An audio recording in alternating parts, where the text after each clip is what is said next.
What's good? What's good? We are live to talk about this Rabat Diamond League. Yeah, Rabat Diamond League just capped off, just finished up.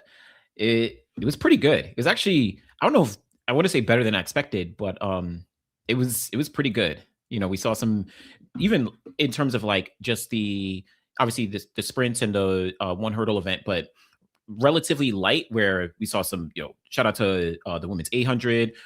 Men's 800 was actually pretty exciting, and then even the steeple, but like or the women's 15, like all that, right? The distance side was like really good, but I appreciated some of these sprints. And I think with some of these performances, for me, as I'm kind of looking through, there's some more storylines that are kind of building overall, for individual athletes and just a larger story of 2026. So we're going to dive in and talk about some of the different results just to go through the Rabat Diamond League. I was going to like make a video, but I have like other stuff to do. So I was like, or, later today. So I was like, yo, let me just go live, quote unquote, real quick and just like go through it. So yeah. Okay. No, I appreciate y'all. Yeah, shout out to Letsile. We'll definitely talk about Letsile. This was good for him. It's 9 p.m. UK time, finally alive where I don't need to stay up till 1 a.m. I was up until 4 a.m. last night watching Oblique's race. Yeah, what's crazy, I didn't even stay up to watch Oblique's race because that was, let's be honest, that was ridiculous. We're going to talk about Oblique's race and also Sam Blaskowski with his 9.89. But yeah, my bad.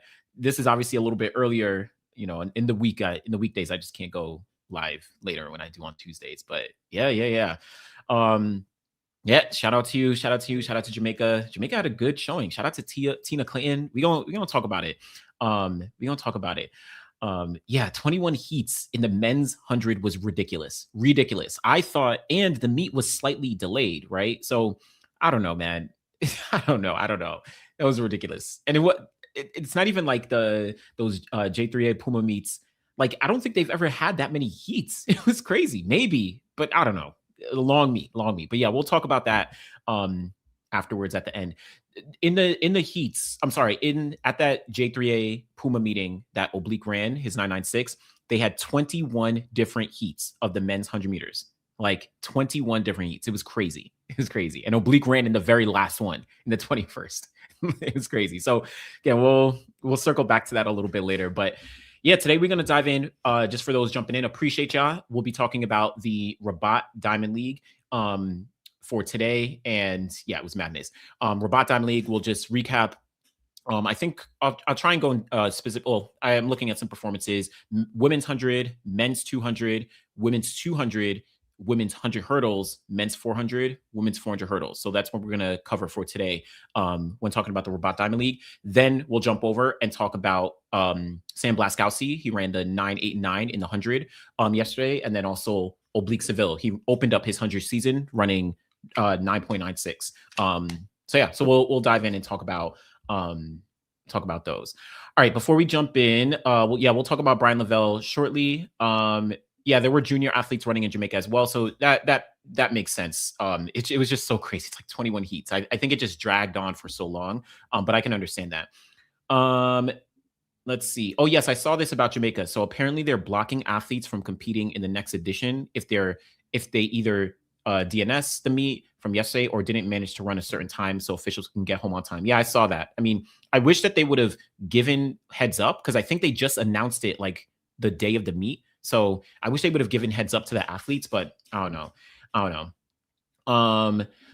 Yeah, counting out Clayton's is such a joke. Those are turbo twins, right? Indeed. Okay, 21 heats is brutal. The PR time qualifiers has to be higher. When Toby gets that good start over the first two hurdles, that world record will be between two people because Toby came from behind in these 12:28 races back to back and closed in on Masai's last race. And yeah, and also in Toby's Shanghai race where she ran 12:4, she also kind of she was more in the mix at the start, but she still had to make up ground. Toby's best part of her race is clearly the second half, but yeah, we'll talk about Toby here for sure. So first thing, let's just kick off and let me bring this up. So let's just talk about the women's 100 meters here. We'll start off with that here, and this is Tina Clayton. I think coming into this race, I was like, okay, Tina Clayton is the one to beat because the rest of the field is good, but you're talking about Tina Clayton, right? You're talking about the World Championship silver medalist. She's already run 10.76 seconds to get that silver last year. This year, she had already run 10.98 seconds behind her sister, who ran 10.92, I think.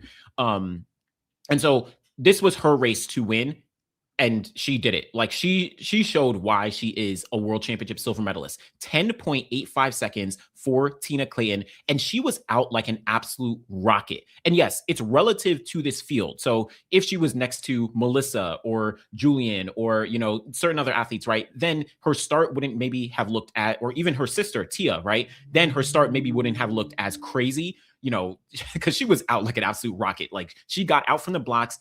And she was, I think Lavanya was probably the next closest. And then, listen, Tina just pulled away and never looked back. And so, yeah, 10.85, season's best for her. I think, actually, I'm going to bring this up because I forget. 10.85 is, in terms of like her all-time performances, this is top 5, at least top 5, but might be top 4.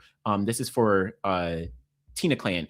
So, 10.85. So look at that. That's her third. This is Tina Clayton, her third fastest performance of her entire career. 10.76. Then she ran 10.81 to win Jamaican national champs last year. And now she runs this 10.85 here in Rabat. So this is the third fastest time of Tina Clayton's career ever. This is impressive.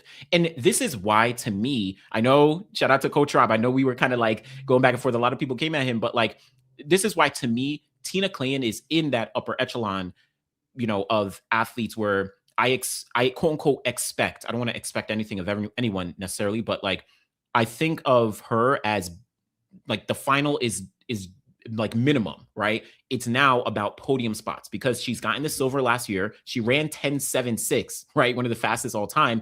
And now when you get to a field, it's like, what do you do against a field that is not really competition for you, right? She dominates the field. She absolutely dominates the field. This is like, to a degree, obviously Julian Alfred was running 10.7 consistently, but remember those races in like Stockholm or Paris last year where Julian Alfred was running the 100 against no competition and she walked away from the field and is like, yeah, I'm working on certain things. That's what I see from Tina Clayton here, right? Now, when she races a Melissa, a Julian, a Tia, right? All those other athletes, Sharika, Elaine, Shakari, et cetera, when they're all at their best, that's when it's like, okay, this is a high quality competition. But against this field, this is Tina Clayton's race. And I just think, yeah, her execution was great. She did a post-race interview. I don't know if it's like posted yet, but in that interview, she said that she still is working on things. She has different things that she wanted to work on in the race and that she's still trying to improve upon.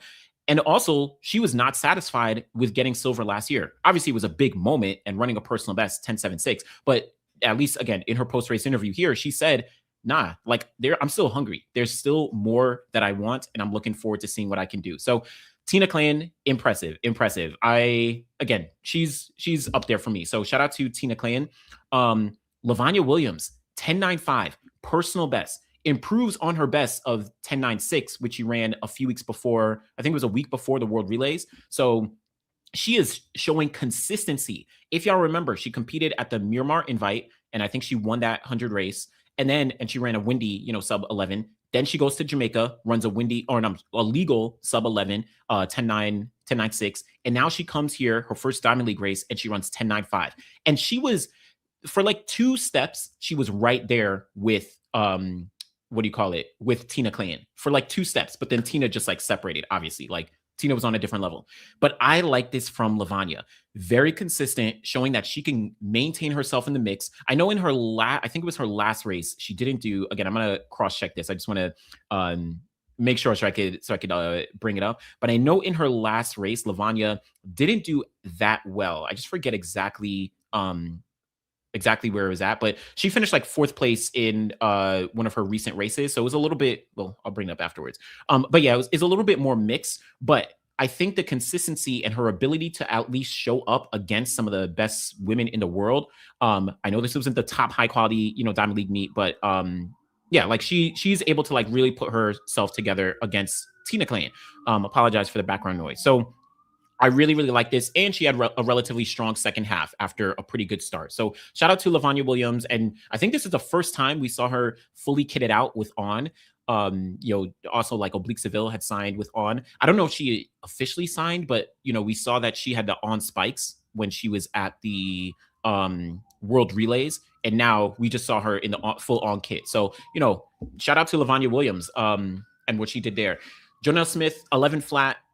She's being very consistent. She ran 10.9 on 2 occasions. And then now she runs this 11 flat. So very, very consistent. What I think about this before I look at the rest of the field is that Jamaica's competition for the Commonwealth Games is going to be very competitive. The national championships, I think it's happening at the end of June. I don't know everyone who's actually going. We do know that Elaine Thompson-Herah wants to go and defend her title. Remember, she's a Commonwealth Games 100 and 200 champion. I don't know if she'll do the 200, but at least 100. But then after that, I don't know if Tina Clayen, if Tia Clayen, if Sharika Jackson, we don't know who's actually going. But regardless, it's going to be competitive. I'm pretty sure Jonelle Smith wants a spot at the Commonwealth Games, and she's going to be there. Lavanya Williams, right? Maybe she wants to get her foot in the door at her first national championships. You look at someone like maybe Shanice Walker. She's dominating the NCAA. Right after that, go to nationals, try and make the team. Who knows what Brianna Williams might be able to do? All of that is to say, even just looking at all the, Brianna Liston, what is she going to be able to do? Again, just looking at Jamaica across the board, and there's only 3 spots for Jamaica. So the depth is crazy. I know someone said it, and apologies, I'm not getting to all the comments, but the depth is crazy, right? So shout out to, Jonelle Smith, Lavanya Williams, Tina Clayen. Behind them, more mixed results. Patricia Vanderweken, I actually thought this was a really good performance for her. 11.08, really strong performance for Patricia, coming off a pretty good indoor season. The rest of the field was a little more mixed and, not the greatest performances. Mackenzie Long, Tori Lewis, Zainab Doso. I know many people are looking to see her get under 11. She just ran 11.07, I think 2 weeks ago or a week ago. So, mixed results across the board, but Tina Clayen on another level. Like, she is at that upper echelon. And then you have, Jamaican women who are going to be contending for spots to Commonwealth Games, right? Again, maybe Sharika Jackson doesn't go and all that, but Elaine Thompson-Herah wants to go. Maybe Tina Clayen doesn't go, but that doesn't mean Lavanya has a sure shot to Commonwealth Games. Shanice Walker just ran 10.88, right? On the back of her other 10.8. So it's going to be competitive. But shout out to the women's 200. I'm going to let me quickly talk about the. Let me just circle through. I'm just going to scroll through some comments, and then we'll talk about the men's 200. Janelle is honestly amazing with the consistency. Lavanya just 22, right? 20 as well, right? So she's pretty young. Okay, let me just circle back to a few other comments. Lavanya will get stronger. I feel like Tina underperforms when racing her sister. I mean, maybe, but I'm not quite sure. I guess it depends, right? You can see they've had some back and forths. Yeah, maybe. I don't know. I wouldn't say that though. Obviously, Tia didn't make it to a world champs last year. So who knows? Lavanya's start is dangerous. She just needs more time to adapt to the pro environment, and she'll be a problem in the 100. I actually agree with this. I think Tina Clayton's start kind of overshadowed how good of a start Lavanya Williams had. Like, Lavanya had a pretty good start. That's why I said maybe for like 3 steps, she was with Tina, but then Tina was gone. But relative to the rest of the field, and again, obviously I can't play the video here, but like, she actually had an amazing start. They had like a head-on shot, an overhead head-on shot, so you can see pretty well. Tina is dangerous in dangerous form right now. I'm expecting a PB from them both this year. Hey, we gonna see. Okay, so she is going to Jamaican trials in 2 weeks, which most likely means she and her sister are going to the Commonwealth Games. So that just makes it so much harder.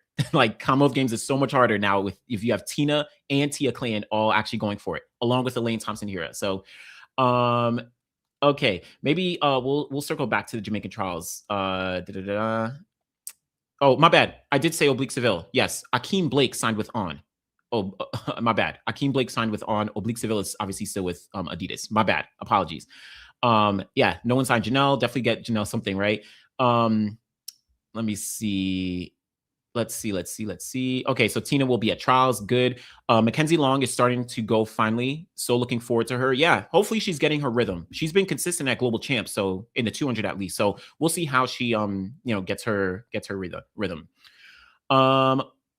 Okay. All right. So let's move over and talk about this men's 200, because this actually was there was a lot of storylines in this race as well. And the results, the results to me were very, very, very interesting across the board.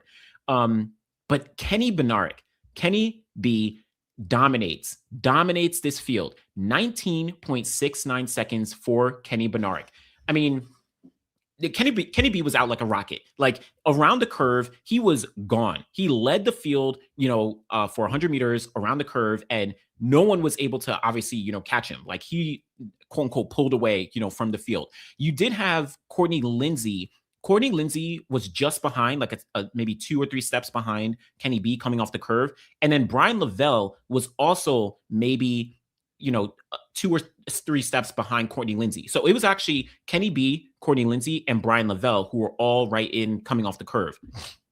Excuse me. But Kenny B just pulled away. Like Kenny B was on a different level when you're talking about his performance here. And he has that smooth, like I just feel the 200, actually I'll talk about this in a second, but like the 200 for Kenny B is just so different than what he does in the 100, where he looks so smooth. His execution is on point, again, coming around the curve and going down that home straight. He's able to just maintain so well. And I think that's why he has so much success in the 200.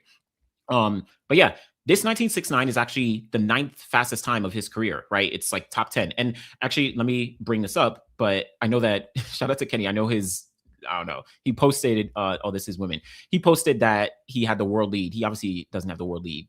Gout had already run 19.67. But yeah, number 2. But what I do like is that Kenny B with his 200s, he's just so consistent. So 1969, what he just ran today, is the 9th fastest performance of his career. But last year, 2024, he actually started off very, very strong. If y'all remember, he ran 19.67. 19.67 at the Doha Diamond League, right? Yeah, Doha Diamond League. And this was in May of 2024. That led to him finishing off the year with his personal best of 19.57 at the Zurich Diamond League. And I think he ran 19.62 at the Olympics. So the point is, Kenny B in the 200 is a different beast, especially when you're comparing what he does in the 100 versus the 200, where we saw him on the circuit in the 100, not only these past few weeks in China, but also last year after USA's. And then, of course, early in the year at Grand Slam. But what he does in the 200 is very, very different. It is very infrequent that Kenny would finish lower than, I guess, 3rd place, maybe 2nd, 3rd place, in any given Diamond League race or any circuit race in the 200 specifically. And more times than not, he's probably winning, or again, at least winning or top 2.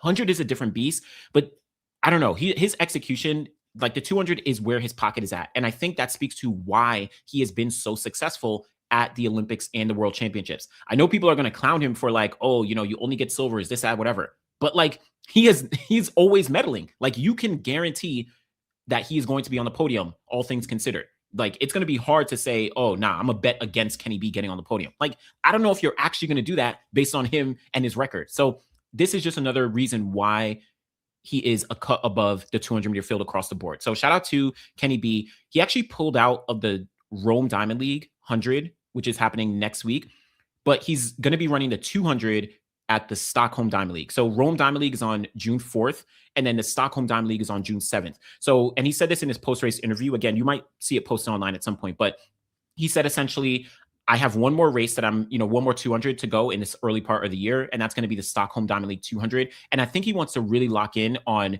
getting his rhythm back in the 200 to make sure he's good for the rest of the year. So yeah, shout out to Kenny B. Amazing performance here.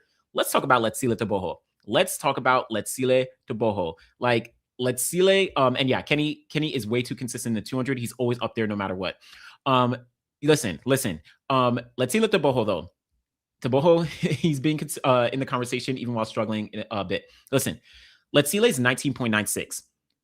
I think this is a very good performance for Letsile, right? 2nd place against a high-quality field, right? He's beaten out, Dambile, DeGrasse, Aaron Brown, Brian Lavelle, Courtney Lindsay. We're going to talk about some of these guys as well, Brian Lavelle. But Letsile, 19.96, very strong performance, getting under the 20-second barrier.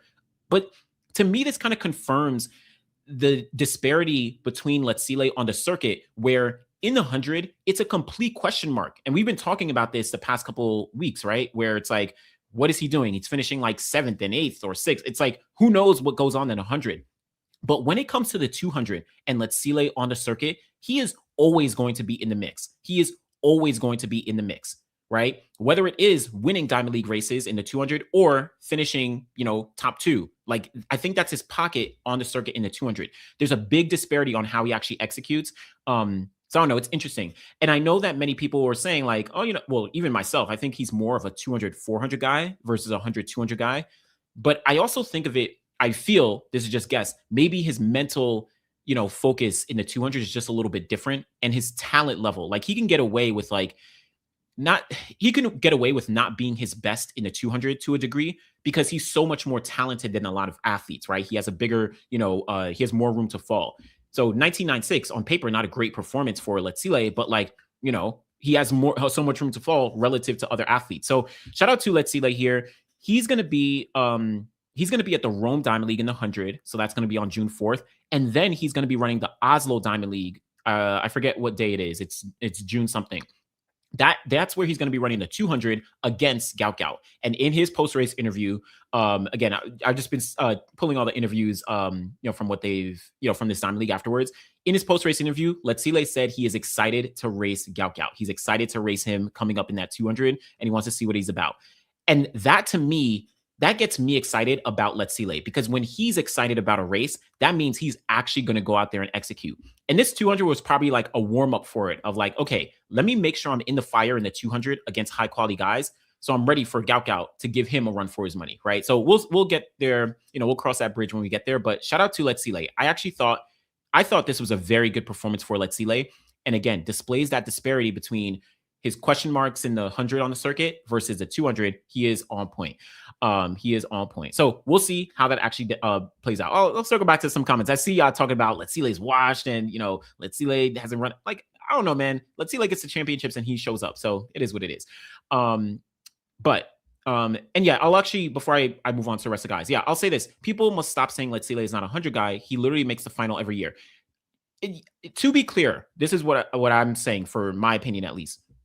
When talking about Letsile in the 100, I think Letsile has more potential as a 200, 400 guy than he does as a 100, 200 guy. Now, let me be also very clear. He is very consistent as a 100-meter sprinter, right? He makes a final every year. He's one of the few guys who actually has a 100-meter medal from this current era, right? In 2023, he got the silver medal in the 100.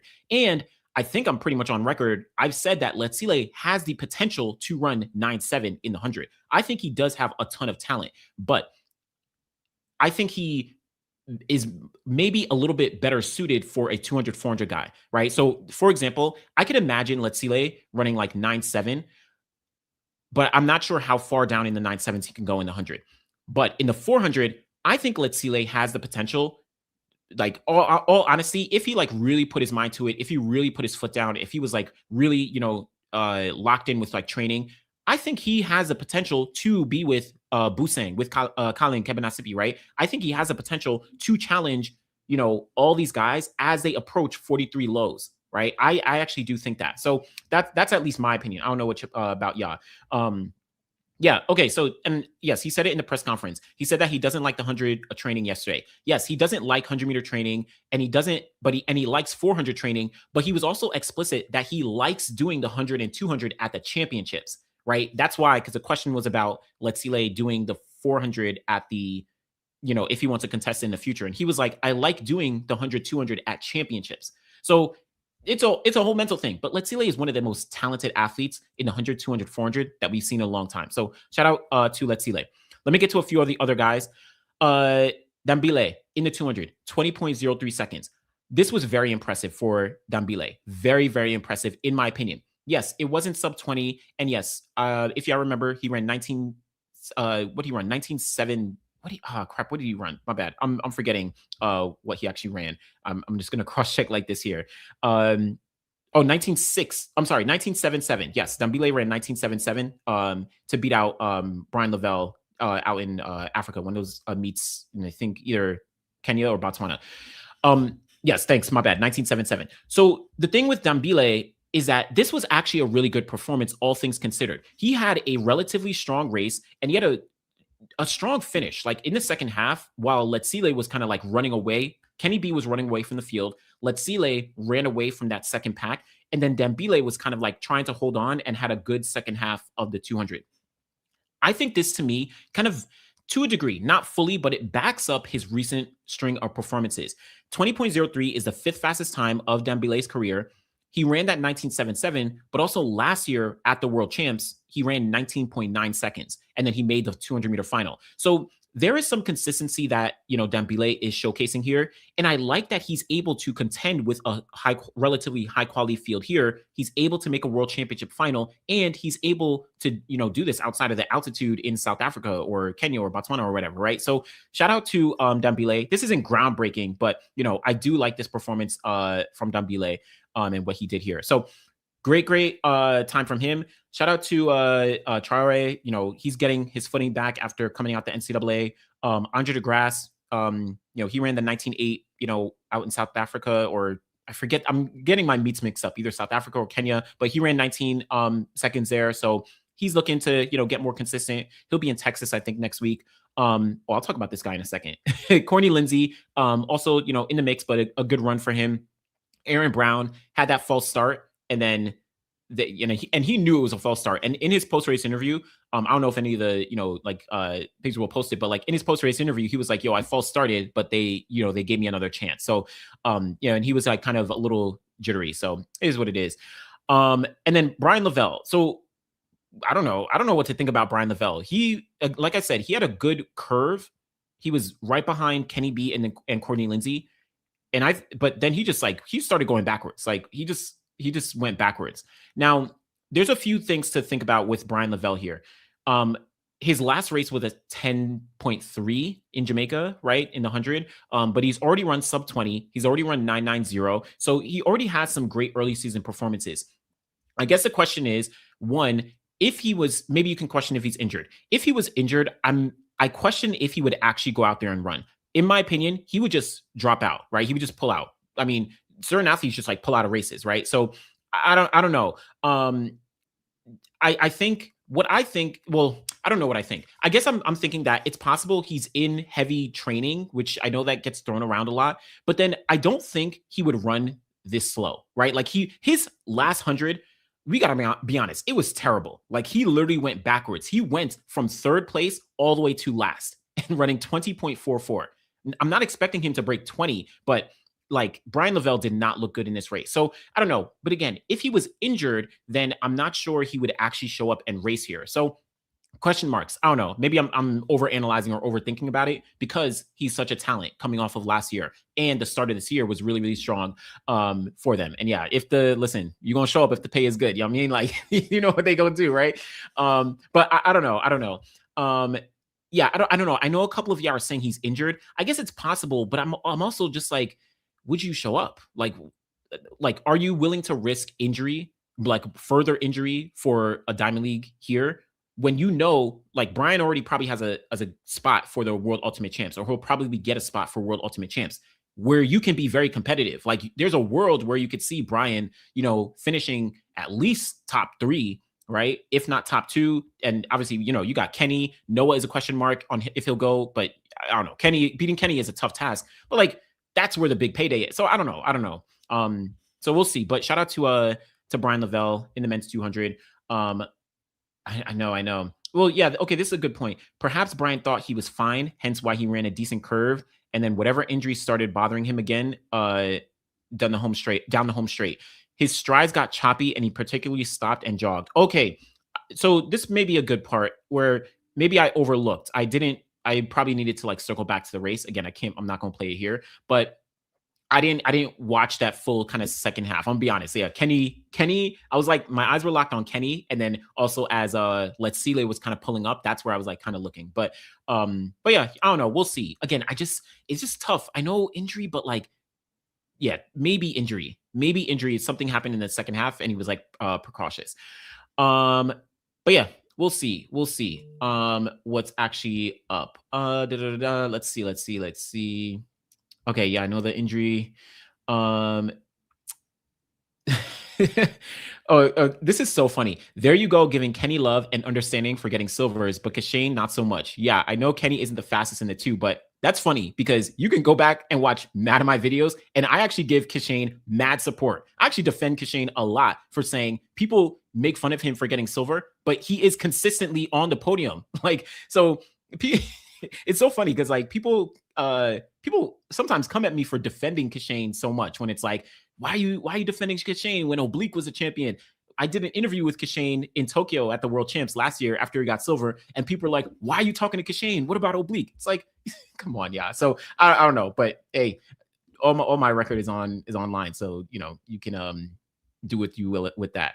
Okay, so let's move over and quickly talk about. Let's quickly highlight just the women's 200. I know that. Let me pull up here. My bad. No, my bad.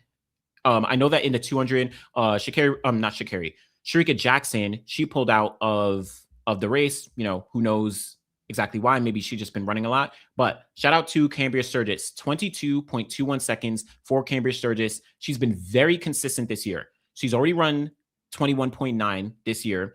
And now she has a 22.21 to kind of back it up. And it's a win on the Diamond League circuit. I'm not sure if she's ever gotten a big Diamond League win, but she was very consistent at the top of this year. And it's just continuing on, throughout the year. She's already run, sub 11 seconds a couple times, I think. Cambria is on one. Shout out to Cambria Sturgis and, what she's been able to showcase here. And she ran, this was from gun to tape. I'm gonna be honest, this was so dominant from Cambria Sturgis. She ran down Shawnee Miller-Weibo. Like Shawnee Miller-Weibo was out on her outside, and Cambria Sturgis ran her down. By the time you got to the home straight, it was low-key over. Now, Kayla White, she was on the inside lane, and she was just a few steps behind Cambria, but Cambria was gone, man. So 22-1, strong performance for her, getting very, very consistent as the year kind of progresses. And we'll see how this translates in terms of her the rest of her season, USAs, and then, potentially getting to World Ultimate Champs. We'll see, how she actually does stack up there.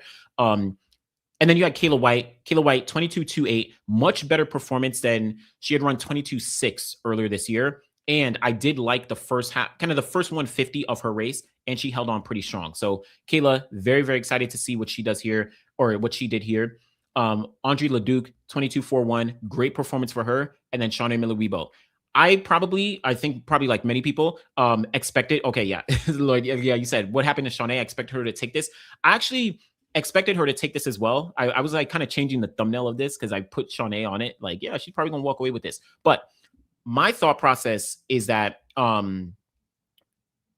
don't know. I think there's some consistency here. I know she ran 22.04 at the Shaman Diamond League, but remember before then she had run 22.4 seconds a few times, right? In Shanghai and then also at the whatever it is in Florida. So I actually think she's remaining relatively consistent, and her goals are probably to be relatively consistent in the 22 low range so that she can build up off of that. Remember, this is her first true year back, after injuries, after childbirth and all that. So I'm not too shocked by this 22.4, and she just had multiple meets back to back to back, right? So shout out in terms of like the 200. So shout out to Shawnee Miller-Weibo here.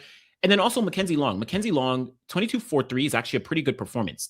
She ran 22.4 in Florida, right? I think it was Tom Jones, right? She ran 22.4 there. So this was actually a pretty good performance for Mackenzie Long, all things considered. So getting her stride and, really showing up.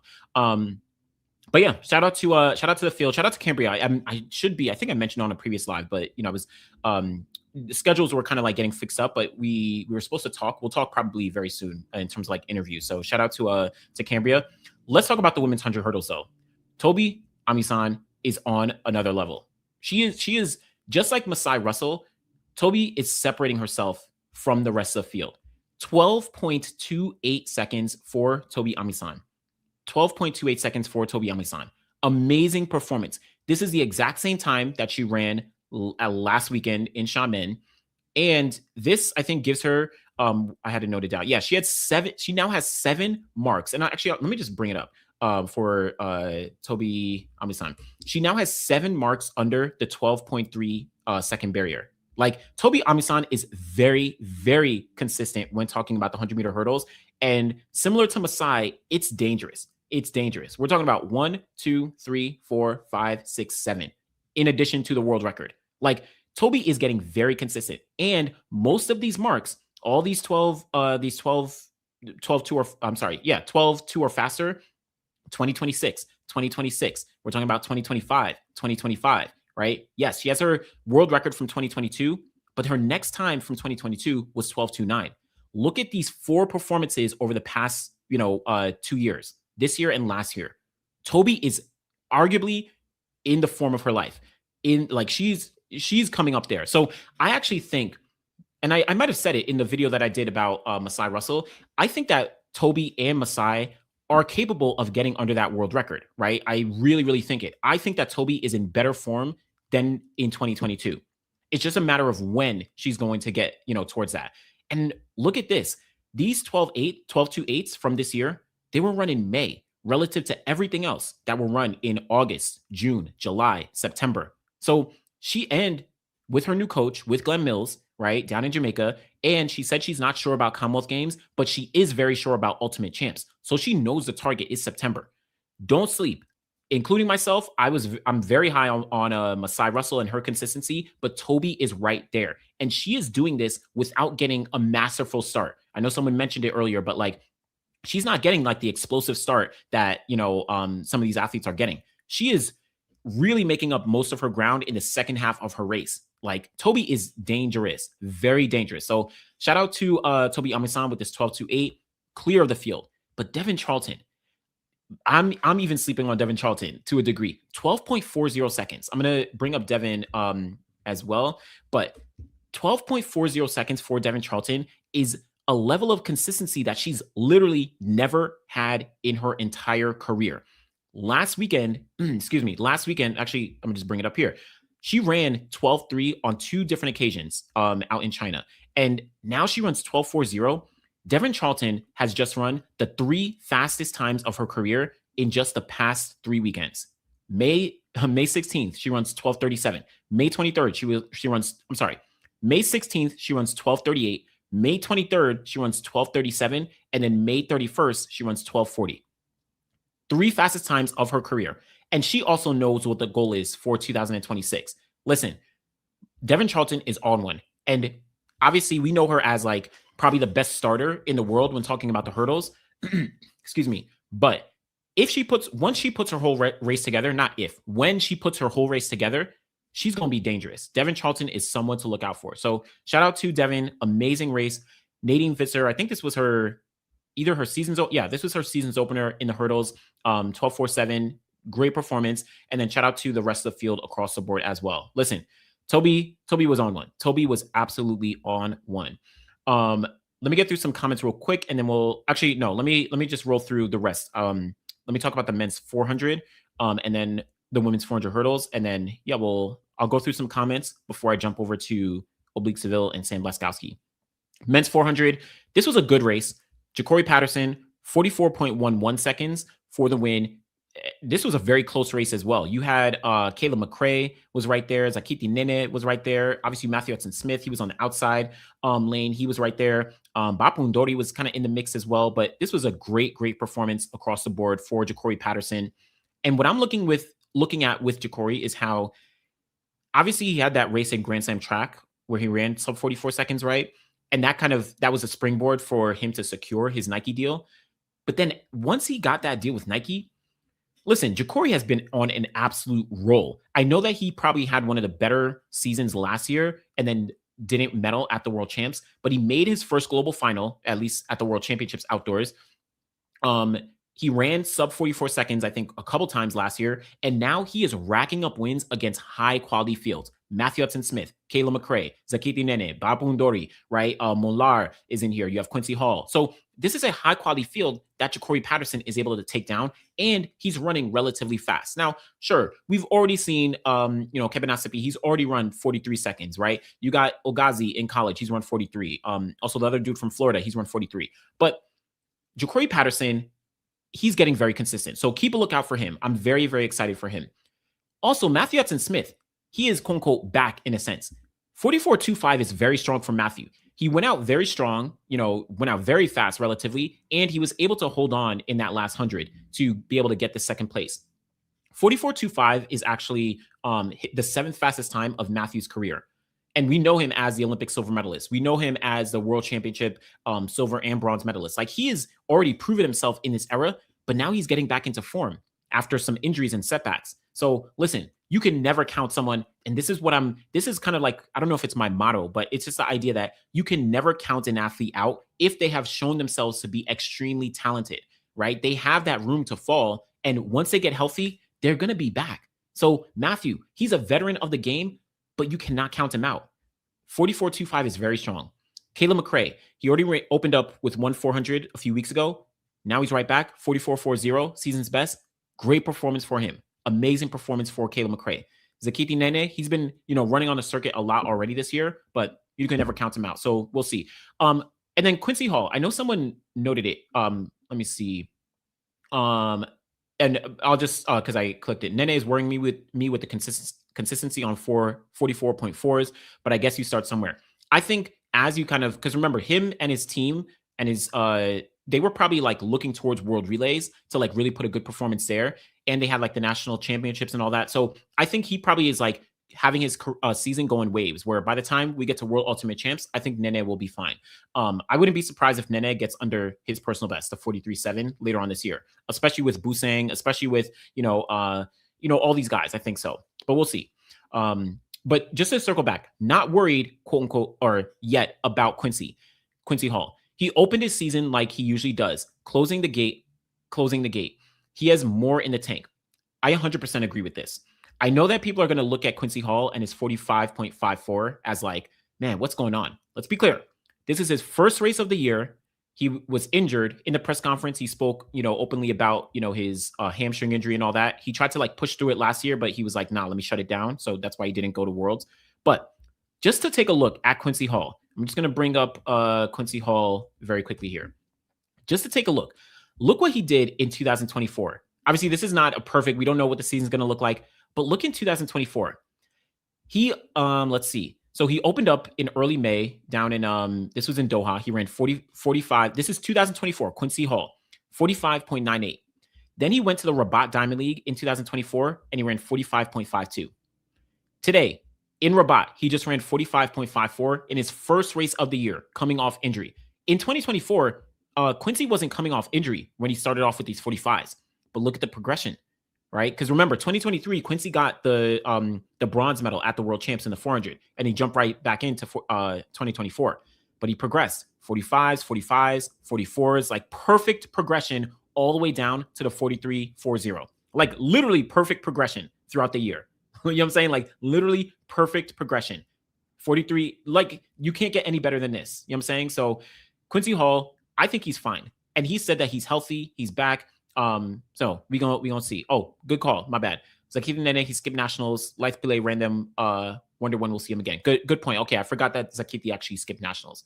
But yeah, I'm not worried about Quincy. I think he's gonna progress through the year, and he has a wild card to the World Ultimate Champs. So he doesn't have to run a whole bunch of diamond leagues and on the circuit to rack up points. Remember, Olympic champions get the wild card to Ultimate Champs. So he's gonna be there.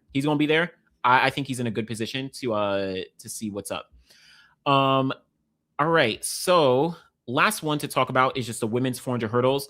Very quickly here, Emma Zaplatalova, 52.82 seconds, massive personal best. Her previous best was 53 seconds flat, which she ran to get the bronze medal, right, at the World Championships in 2000 last year. My bad. I'm cross-checking, but I'm doing it. Yes, in my yes, Jasmine Jones got the silver. Okay, I was trying to remember Femke Bol, Jasmine Jones, Emma Zaplatalova, but she ran 53 seconds to get the bronze last year at Worlds in Tokyo, and now she runs 52.8 for a massive personal best.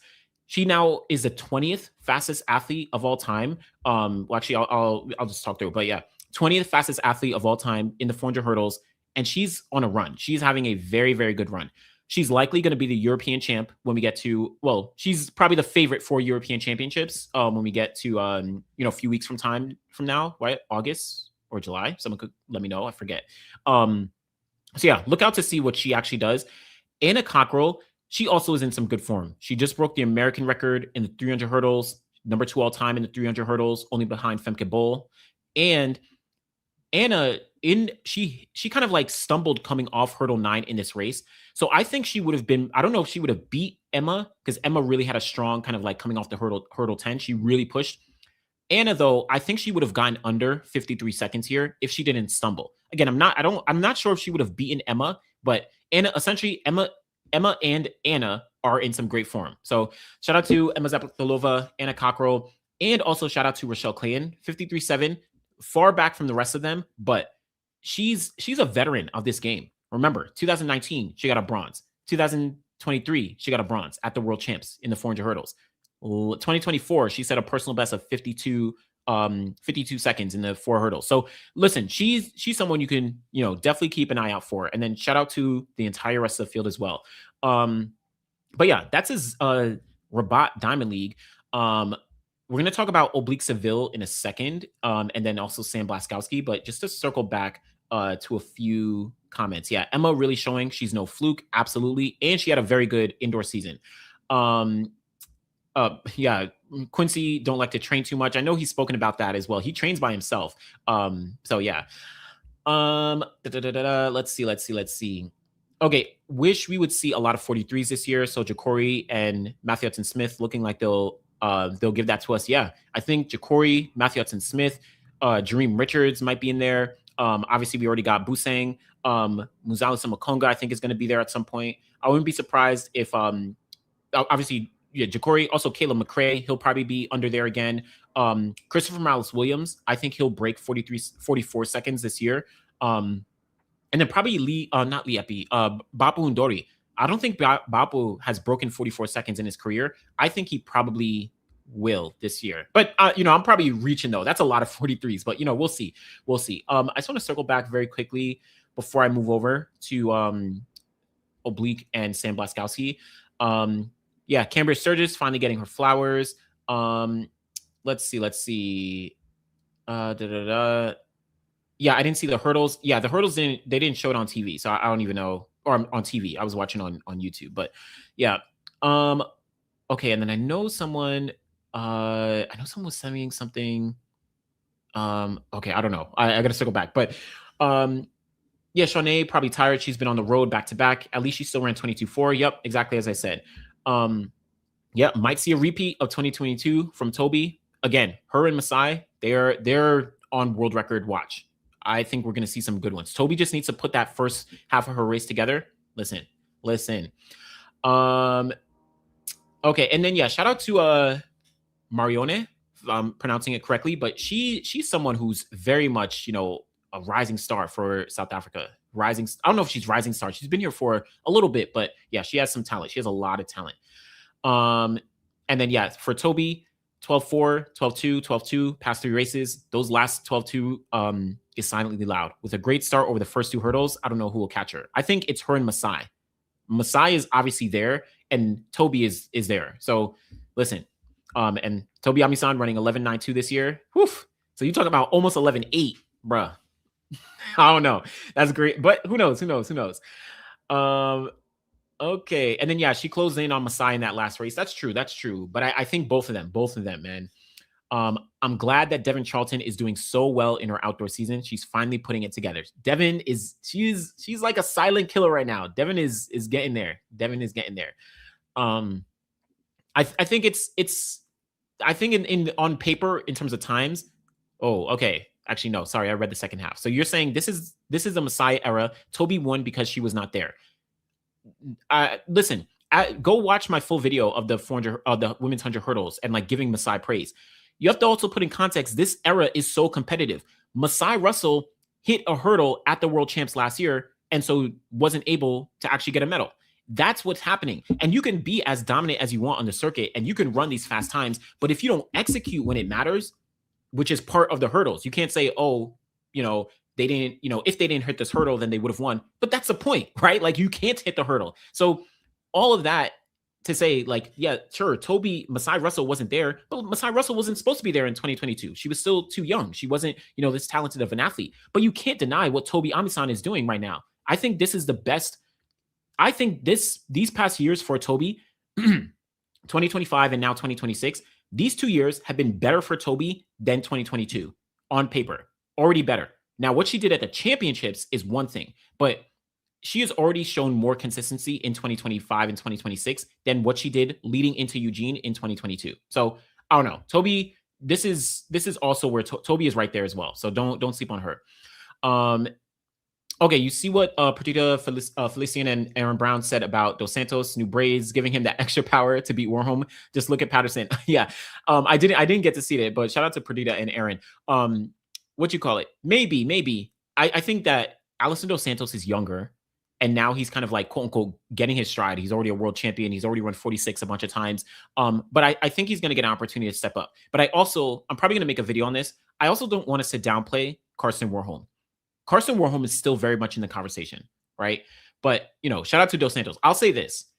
I would not be surprised if by the end of the year, Dos Santos gets close to the world record in the 400 hurdles. If he remains healthy, if he remains consistent, he could get there. He's done a lot in his 400 and his 200 this year. And then, of course, we've seen what he did in the 3 hurdles and the 400 hurdles. So it's possible. Again, Dos Santos is younger than Warholm and Rai Benjamin. So he maybe is like a couple years, behind that idea of like, okay, yeah, maybe now I can run 46.1 or 46.0, maybe 45. I don't know. But we'll see. Shout out to Dos Santos. And shout out to Chris Bailey. Chris Bailey also probably, I know he didn't do well at the Shaman Diamond League in the 400, but he's someone who could break 44 seconds as well, right? He's right there. Okay, so let's go ahead and talk about, let me bring up Oblique Seville first. I'll talk about Oblique first, and then we'll dive in and talk about, we'll talk about Sam Blaskowski afterwards. Give me 1 second. Let me just bring up this here. And I was gonna play, but I can't do it. Shout out to Track Alerts. I was gonna play the race. It's not that I can't do it. Shout out to my man at Track Alerts, but he actually probably would have been okay with it. But I want to being a little careful. But regardless, Oblique Seville 9.96 seconds to open up his season. I think just in terms of his race, this was a very, very to open up his 100 season. Let me actually be very clear. Oblique Seville 9.96 seconds to open up his 100-meter season. This was a really good race. This was actually an exceptional race for Oblique Seville. Like, this was actually exceptional. I think so just for context, right? He had pulled out of the World Relays because he went to the, he had like an engagement that he had to get to in Florida. And then he pulled out of another meet. He pulled out of the 100 at, I think it was a J3A Puma number 2 meet, right? He was supposed to run the 100 there. But you pulled out of that. So I don't know if it was like there was questions or more so like, why is Oblique not running? Because he was already scheduled to run in Texas next week, but he didn't run 100 meters yet. And I knew he was going to run somewhere. So he opened up here. Glad he was able to do that. 9.96. Essentially, what he did in this race, he ran 80 meters. And then he just coasted through. Like, he just let his momentum take him through the last 20 and was just like kind of like looking to the side. This was a very comfortable run.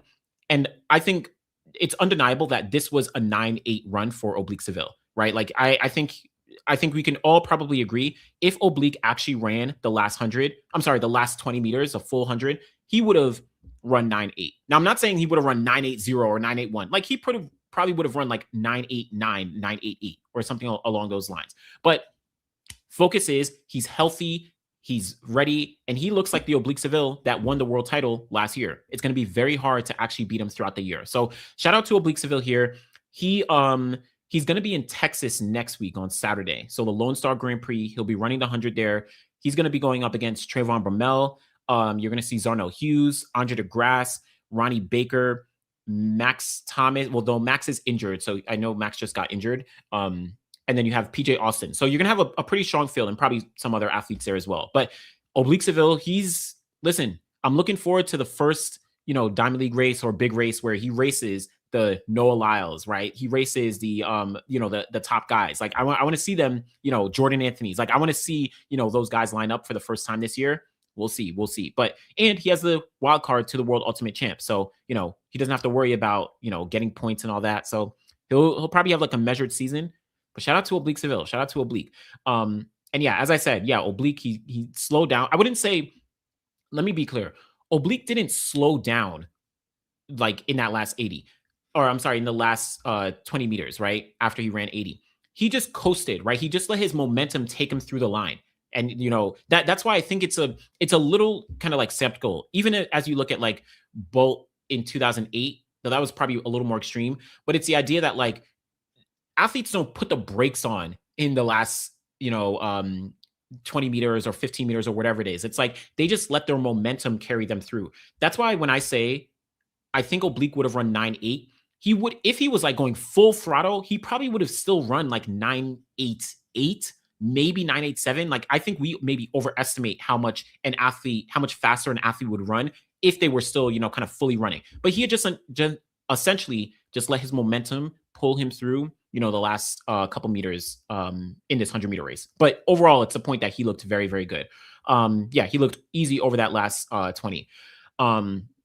Yeah, and as people are saying, yeah, he only ran the first 100 and then he just like coasted through, right? Oblique is the danger man. Yeah, he's in some great form.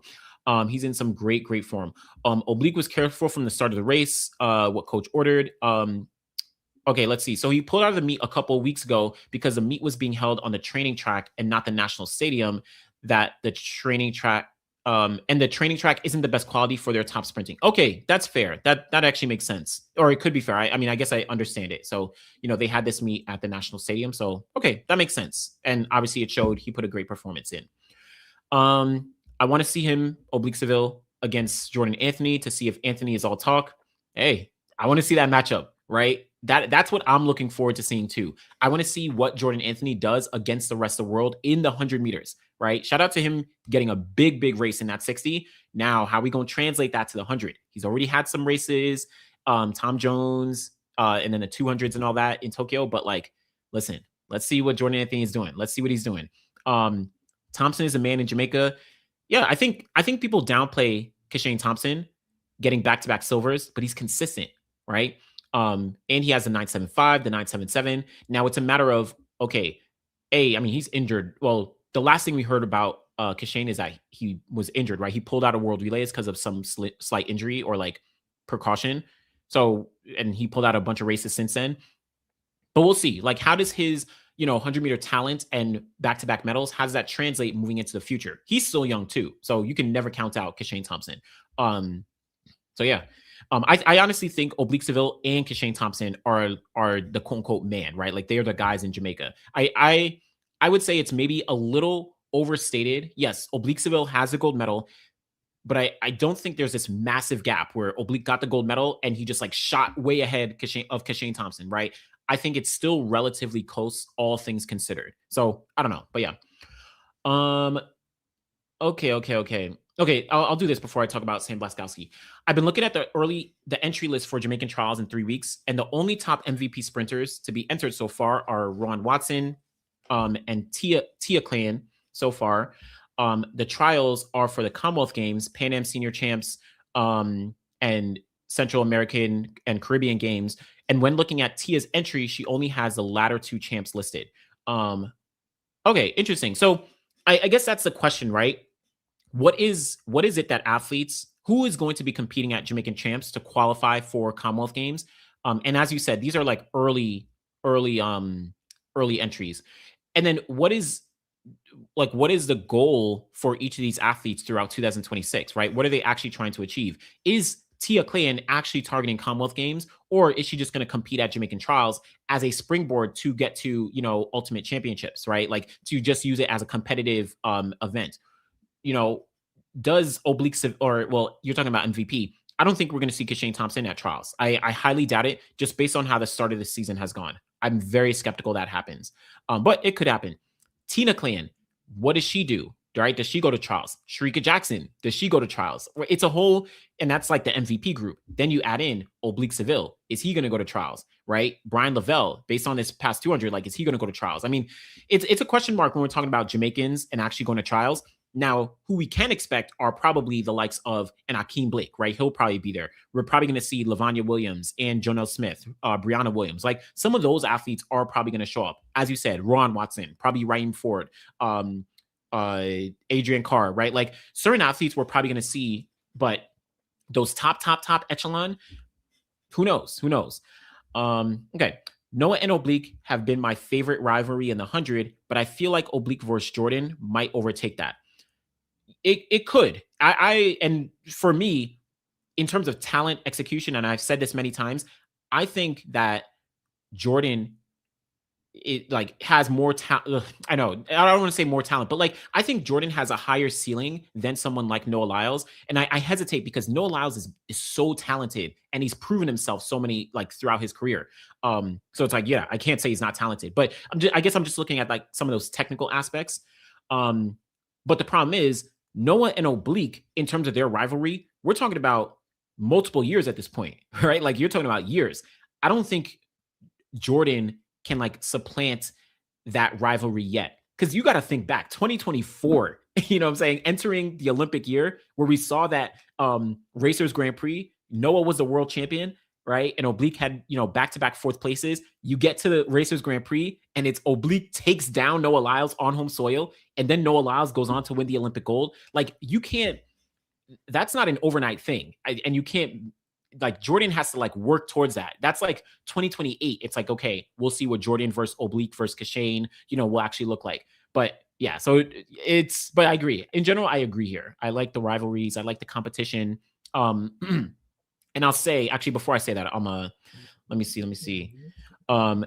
Oh, your commentary is top tier. Thanks for being objective. I truly appreciate that. Truly, truly appreciate that. And if you haven't, if you're watching, like the live stream, like the video, and subscribe if you haven't as well. I know I don't be telling people to like, but like the live stream. I'm kind of like mixed when it comes to like, let me get all this viewership. I'm like easing, but a little bit. Akeem Blake has entered in both the 100 and 200 so far. Appreciate that. That's good to hear. Very, very good to hear.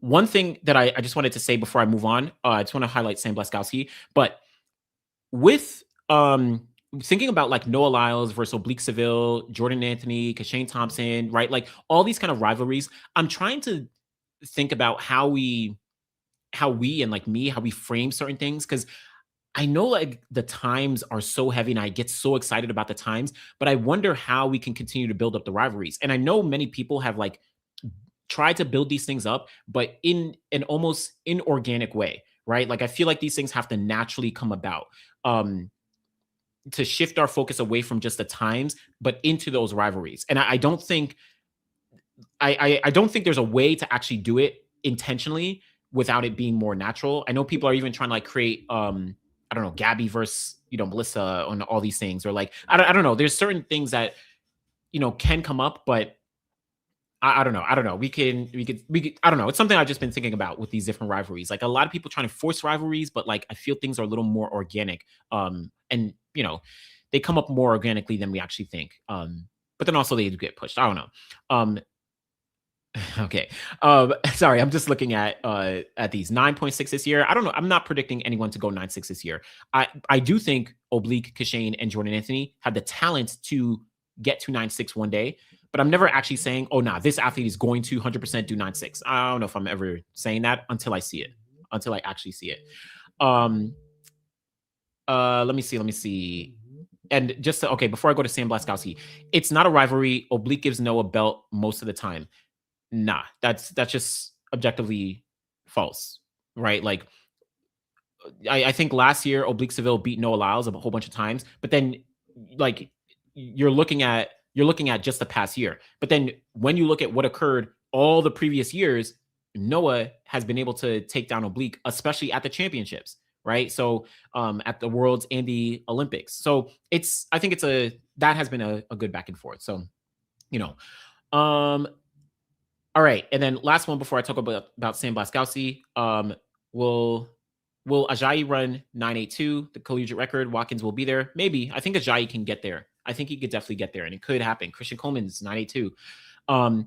They're 5-2 head-to-head. Yeah, that also, I mean, yes, 4-2 finals. Yes, of course. But again, the context as well is that you have Noah having beaten Oblique Seville at the 2023 World Champs and the 2024 World Championships. Now, Oblique Seville beat him at the 2025 World Championships.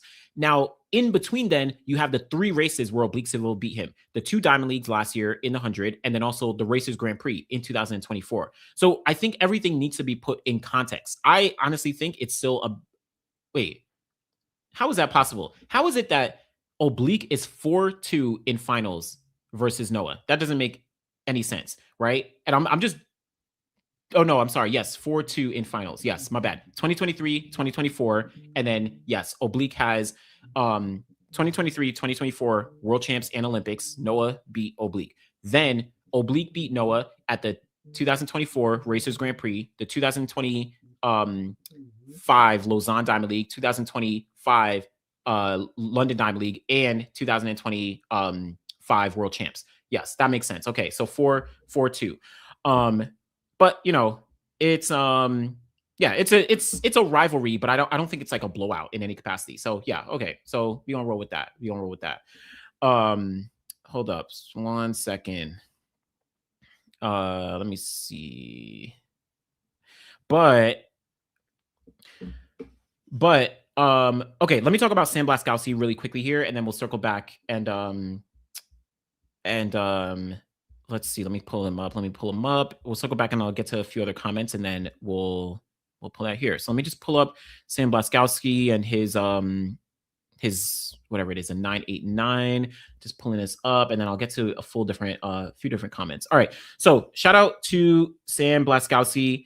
He was able to. I'm gonna put this on the screen. My bad. 1 second. There we go. Okay. So Sam Blaskowski, shout out to Sam Blaskowski, 9.89 seconds in the 100 meters. Really strong performance for him. This is a massive, massive personal best, right? Massive personal best. I'm gonna come back to some of these Noah Oblique comments. But it is what it is. We gonna come back in a second.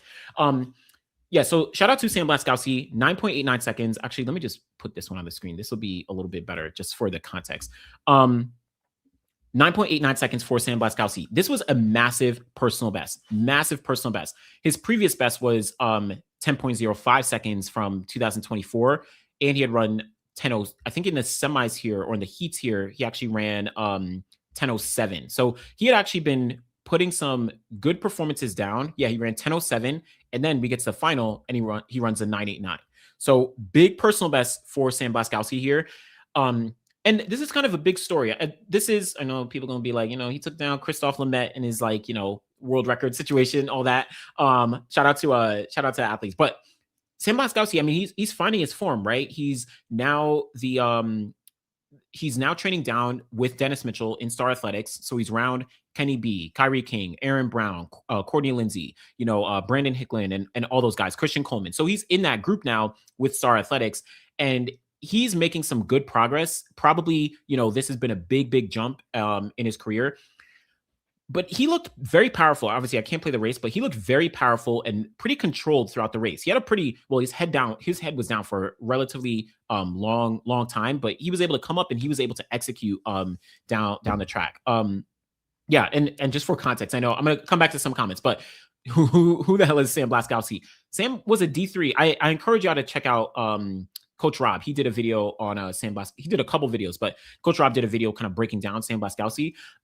But Sam came from D3 and he's having some big jumps. Now he's with Nike. He's with Dennis Mitchell down in Star Athletics. And this was a big, big performance for him. Now, one thing that I think has been, I don't know, it's been a narrative online a little bit that he's been having some steady progress. Maybe to a degree. I think his progress, let's see, Sam Blaskowski. I'm just going to bring him up from World Athletics. His progress has been okay. The thing is, this is his first time breaking the 10-second barrier, right? So it's not like he had run 9 seconds before. He had run a windy 9.9, and I'll just, bring these things up here. So he had run a windy 9.9 seconds all the way back in 2024, but his personal best up to this point was 10.05 seconds. So, and when we look at, I'm just going to bring up his all-time performances, he wasn't crazy. Now he had consistency in the 10.0s, right? 10.09, 10.09, all of this was this year. And then previous years, 10.09, 10.08, 10.05. So he had some consistency, but he then made a big drop down to 9.89. Now he had a perfect, essentially, quote unquote, perfect wind. I mean, plus 1.5, very good wind, very, very good wind. But, I guess my question with Sam, I think I have two feelings. I'm very excited. I'm very, very excited for him because is going to be a confidence builder. I mentioned this with Ja'Cory Patterson, last year when he ran the 43 seconds, he got his Nike deal and he kind of like took off from there. Now, Sam Blaskowski, he has a Nike deal. He's training with Dennis Mitchell. He runs his 9.89. This is going to be a confidence booster for him. Now, can he capitalize and kind of like really get consistent moving forward? I think this is going to be a big performance to be a springboard for him moving forward. But the question is, will he be consistent in the 9.9 range, right? He's already consistent in the 10.0s, but will he be consistent in the 9.9 range? That's what I'm going to be looking for, going forward. Will he be able to hold his own, against some of the top guys? The only problem that I guess I figure with Sam is that he's American. So, for example, you can look at Let's See Boho and you can see him running 10.1s or whatever, or slower. I don't know what he runs in the Diamond Leagues in the 100, but that doesn't necessarily matter because A, he's from Botswana, so he doesn't have to worry about a high quality trials. And then 2, he's already proven himself in the past to have run 9s, a bunch of times through his career, 9.9s and 9.8s. And he's proven at the championship setting. Sam Blaskowski, he now has to get consistent in the 9.9 range, prove himself at USA's, and then prove that he's not like a quote unquote flash in the pan when we get to a major championships, right? Because there's obviously tons of athletes throughout American history that, have either made teams or run a fast time here and there, but they haven't been able to be consistent. That's what I personally am looking forward to seeing with Sam Blaskowski, right? Is he able to consistently run 9 seconds, throughout his either this season or over the next couple years, if he's looking to really get into that top conversation? Because we're not talking about Noah Lyles, Kenny B, right? We're not talking about like those top guys. We're not even talking about Trayvon Bromell, Christian Coleman. We're talking about another layer, right? He has to make a USA final at first, right? And Jordan Anthony as well. Sorry, I'm just seeing some of the names come in the comments, but like he has to make it to another level first. But as I said, with someone like a Ja'Cory Patterson, even like a Caleb McRae to a degree, where you'll run a performance that really gives you a confidence booster. Like, okay, I've been putting in this work, but it hasn't been paying off.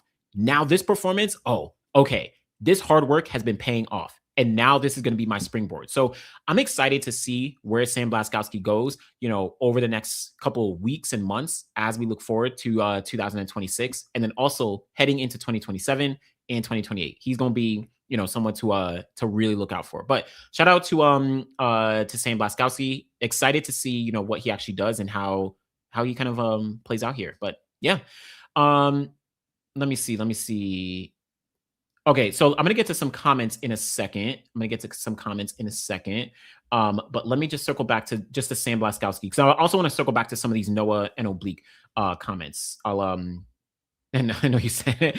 Lockie Kennedy is punching the air right now. Ooh, I know. Lockie man. But I think Lockie's actually on pace for something big later on this year as well. I appreciate you listening to your analysis. Anderson is so refreshing. You are very balanced in your commentary. I truly appreciate that. Okay, so let's see. Okay, yeah, I saw them at his training camp, and you said that he just started training there. Yeah, he just started in like February, or maybe he did fall training with them. But yeah, this is his first year with Star Athletics, Sam Blaskowski. He is underrated, but that won't make the results. Yeah, Sam is a real deal. Please believe he's getting there. He is getting there. Okay, my question is, how did he even get the opportunity to go train with Star Athletics at Nike? He wasn't running anything too fast to be noticed to get to train there. I think, and I don't know, but like he's always been like in the mix. He's always been like on the radar to a degree. He made the semifinals at USA's last year, and I think he was in the heats or the semis at Olympic trials in 2024. So what? And again, this is hypothetical, but maybe Nike took a flyer on him and said, "Hey, we'll potentially give you this opportunity." And obviously Nike's main training group is Star Athletics. So, that's where they probably sent him. And they said, yo, we'll give you this opportunity, but you got to kind of like show and prove yourself. And he's probably doing that now. So shout out to Sam. And like, granted, it's like, who knows? Like, who knows? Obviously, let's be honest. There's different politics that come into play. There's, agents are probably lobbying to like get athletes deals. Not probably, they definitely do, right? And they lobby for athletes to get into meets. But like, Sam, he's taking advantage of his opportunity. So I can't fault him for that at all. Great analysis and reporting. I truly appreciate that. And yes, he's been training in Florida for just a couple months with Dennis Mitchell. Um, so this young man out here running 9.8s, and the rest of his training group out here running 10s. Hey, I mean, he again taking advantage of the opportunity, taking advantage. Um, okay. Let's see.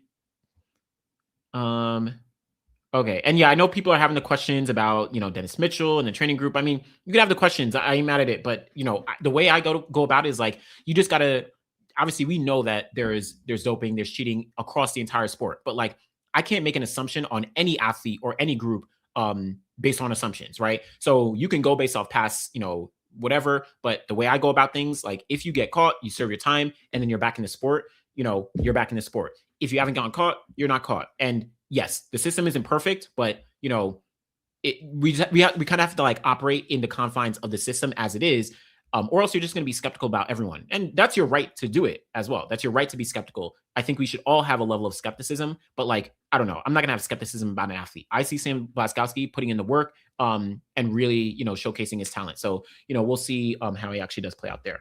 Okay, let me get to some comments here. I'm gonna pull up some comments, and actually we're gonna, if we're gonna talk about this Oblique Seville, let me put something on the screen just because we don't talk about Oblique Seville and Noah Lyles a little bit, but let's see. Actually, I'm not gonna put any comments. I'm not gonna put anything on the screen. I'll just talk about some of these comments. I know that someone said, I feel like Oblique is generally still kind of underrated, but the rivalry for sure between him and Noah. Yeah, I agree. I think Oblique is definitely underrated, and he has talent. He has a lot of talent. He has a high ceiling. He has more to go. So I agree. All these comments just prove that the Oblique versus Noah rivalry is much better than the manufactured Noah versus Kashane. That's interesting. And the thing is, Noah and Kashane haven't raced enough, right? Where you had Noah and Kashane, they raced. The first time they raced was Paris 2024 in that final, right? And then the next time they raced was Silesia last year, and then of course the world champs. So I think the thing is, Oblique has been here for longer, and he's raced Noah more frequently. So there's been the opportunity to develop the narrative, right? And Oblique looked good in 2023. I know someone said earlier that it was like Oblique was like injured. All that stuff. So I don't know. I said it. Remember, Noah is battle tested. Noah had injuries too, but then Oblique also had injuries. I'll say he did have injuries throughout some years, but he got healthy last year. So it's a whole back and forth. Which I like. I do like the kind of competition. Give me 1 second. I want to answer some comments, but let me just give me one second. I'll be right back.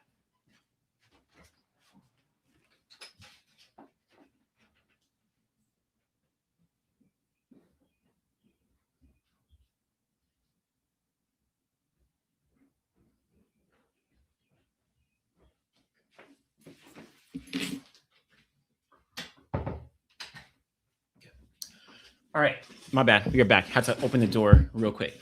I'm bad here. Okay, so let me get to some comments. And I know a lot of people are talking about this. So, who do you think will run faster this weekend? Noah and Jordan Anthony, or Oblique 2 days later? This is a good question. Let's see. I think man, I don't know. I think Oblique looked good here, though. The thing is, Oblique looked good in his opener. He looked really, really good. But the thing is, I think that Noah and Jordan, wow. See, I'm already struggling because I'm not sure. So we're gonna see Jordan Anthony versus Noah Lyles on June 4th, and then Oblique Seville is gonna run on June 6th. I think that something is telling me that Jordan and Noah might run faster because of that competition, right? So you're going to see, let me actually see if I can pull it up, but you're going to see, let's see here. Yeah, so 100-meter men. So this is, oh bad, let me pull this up. So in Rome, you're going to have Jordan Anthony, you're going to have Jeremiah Zhu, Akeem Blake, Emmanuel Esme, Marcel Jacobs, Noah Lyles, Fernando Moniala, Akani Simbine, Let's see, let the bolt.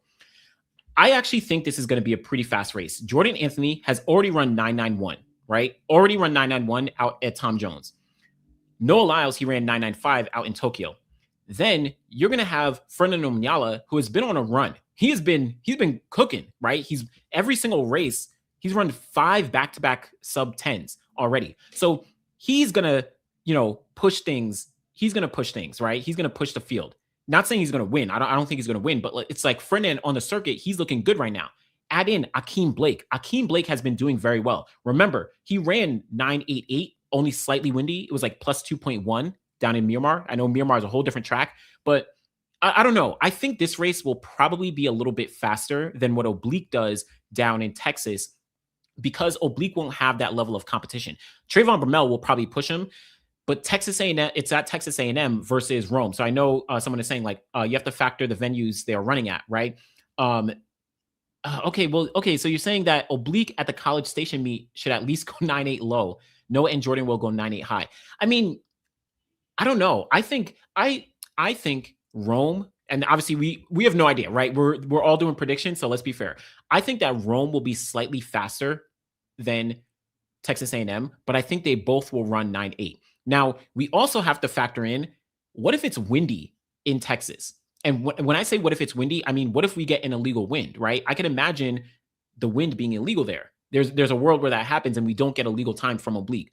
But I don't know. I do think Oblique right now, if he ran through in that full race in Jamaica, he probably would have run 9.8. He probably would have run 9.88 or something along those lines. But I think that because of the competition here in Rome, and this is the Rome. What I'm just gonna let me. I just gotta pull this up because in 2024 at this Rome Diamond League, I remember I went to this Diamond League in Rome in 2024. Letsile actually beat out the fields in 2024, running like, what do you run here? Yeah, he ran 9.87. He ran 9.87 slowing down. Now, granted, this was like after the Olympic Games, after the season, but like the point is, I think this will be a pretty good race. And this is like Jordan. Think about this. This is Jordan Anthony's first like big race, like high quality. It's his first Diamond League. So I don't know. Oh yeah, and Trayvon ran 9.84 in Rome last year. So I don't know, man. I think Jordan and Noah, I probably gonna go a little bit faster than Oblique, but it's gonna be close. It'll be close. I would have loved to see them race together, but like I don't know. And I'll say this too. I don't know if anyone 9.8 low right now. Maybe 9.8 low. Anything is gonna be crazy. I know. Jordan going 9.8 low. This is crazy. Oblique 9.67 plus 2.2. Yeah, plus 4.0. Oh yeah, you know them Texas wins, right? Yeah, okay. So yeah, exact same week Trayvon ran that 9.84. Okay, yeah. I mean, I don't know. We'll see. But yeah, I'll hold that. My prediction: Jordan and Noah go slightly faster than what Oblique does, but I think both Jordan and Noah, as well as Oblique, obviously Oblique in Texas, and maybe even Trayvon, I think they run 9.8. Everyone runs 9.8. That's what I think. Okay. Let me just to circle back again. In terms of the rivalry, Noah versus Oblique, from Oblique staring him down to Noah tweeting after racers and what he said in the interview during Worlds, then Oblique saying he wanted to show him something after what Noah said. Yeah, there's a rivalry. I know you could just look directly at the head-to-heads, but like at the end of the day, it's like about all the things around it and that feel pretty organic. Obviously, I know Noah definitely like thinks about things of like, yo, nah, this will actually rile people up in like XYZ, but like it makes it fun and there's a real rivalry there. I like it. Okay, Jordan Anthony, he'll beat Noah Lyles over the 100. Hey, not mad at it. Let me see. Okay, what's going on with Coleman and Lindsay? Honestly, not sure. I think Courtney Lindsay actually did pretty well, all things considered, in this 200 in Rabat. Christian Coleman, though, I don't know. We'll have to see how he progresses, but yeah. Let's see. Yep, remember this. Noah has been doing this for a high level. That's why it's hard to bet against Noah sometimes, especially at championships. Wait, so for Sam Blaskowski, this makes him the fastest white athlete ever. Yep, beats out Christophe Lemaitre, he ran 9.93 seconds back in the 2010s at some point. So yeah, 9.89. let's see. Oh yeah, Kenny B introduced him in his vlog. Yep, he in terms of Sam Blaskowski. Yep, Kenny B did a whole vlog on him, which was pretty dope. Oblique has more in the tank. I completely agree. Completely agree. Let me see.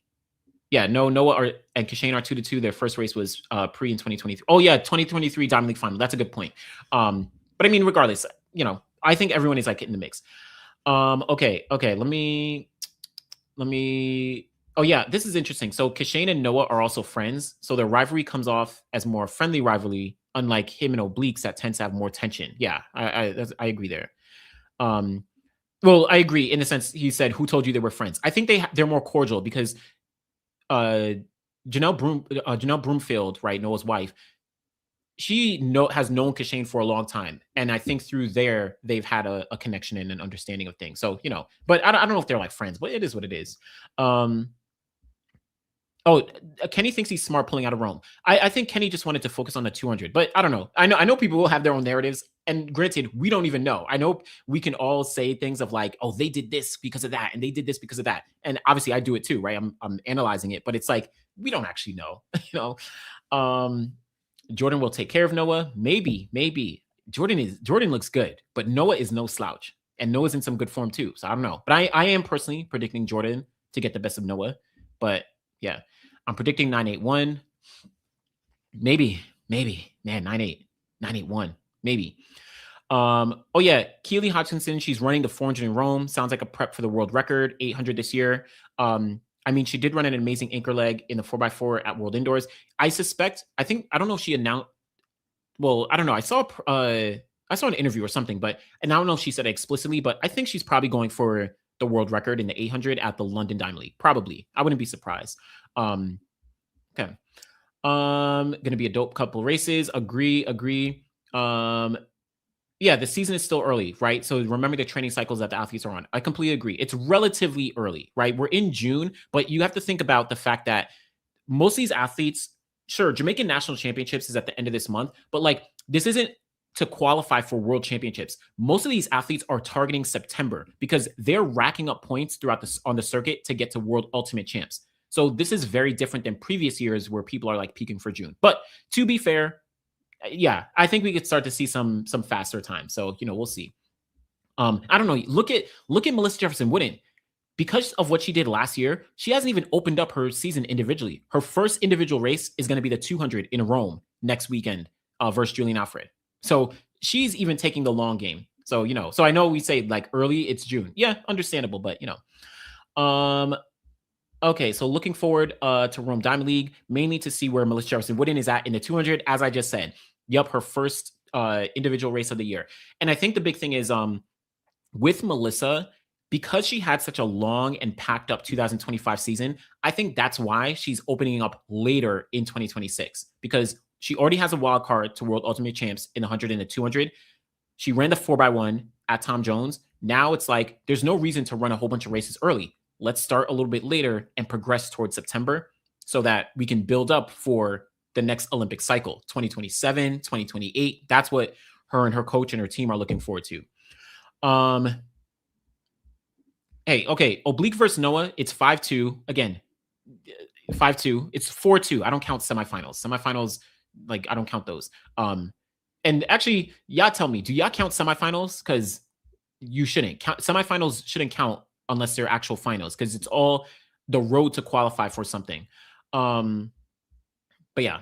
But I don't know.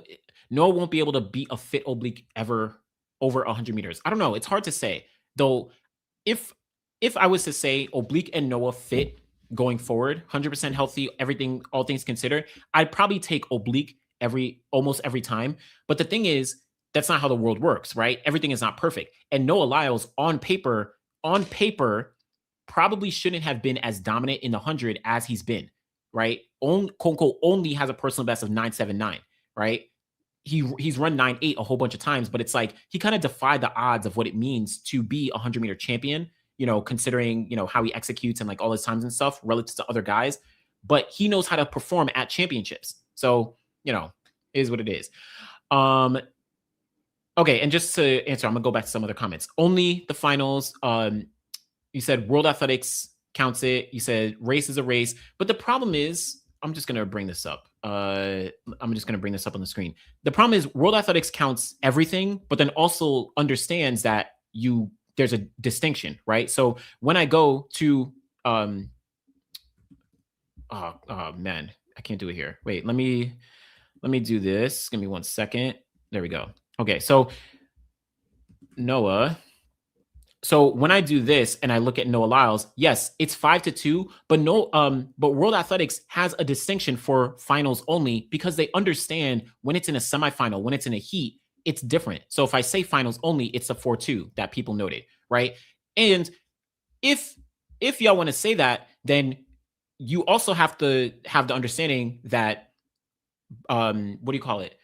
Usain Bolt lost to Daniel Bailey, if you're going to say that, and this is all in his prime. In 2009, he lost to Daniel Bailey, and in 2008, he lost to Rondell Cirillo in the 200, Daniel Bailey in the 100. I don't know if y'all agree with that. Like, Usain Bolt has a loss to Daniel Bailey in 2009. Do you agree that, right? Or do you say that he has a loss to Rondell Cirillo in the 200 in 2008? Do y'all agree with that? I maybe, and if you do, that's fine. That's perfectly fine. But I think everything is a process to get to the finals. So, okay, you're fine with that. Hey, I respect it. But I look at the distinction. I say, sure, you can have like, oh yeah, I lost. But like, if you're jogging in the heats, I like in the semis, it doesn't matter. Like, the idea is to qualify for the final. That's what it is. But yeah, I see everyone has a different opinion, right? Yeah, it's a loss. Win the big ones. And he lost to Johan twice in 2013. Yeah, I mean, I know that. I think the problem is, and yeah, Bolt lost to Christian Coleman. The thing that I'm bringing up with Bolt is that people consider Bolt's losses to be Christian Coleman, Johan Blake, Justin Gatlin, Tyson Gay, right? And Asafa Powell. Those are like the 5 guys he actually has losses to in finals, and that people actually say, oh, he's never lost to anybody except these high quality guys, right? The best of the best during his peak era, right? From 2008 all the way to 2017. But nobody mentions that he has a loss to Rondell Cirillo, in the 200 in 2008. No one mentions that he has a loss to, and yes, you meant 2012 at the Jamaican Champs, national championships, right? But no one mentions that Bolt has a loss to Daniel Bailey in 2009 at the World Championships. Like, it doesn't come into conversation because people will give the asterisk that it was like, oh, it was in the heats, oh, it was in the semi. It's like, either say it was a loss and then apply that to every other athlete, or you don't say it's a loss because you only look at the finals, right? You have to give that context.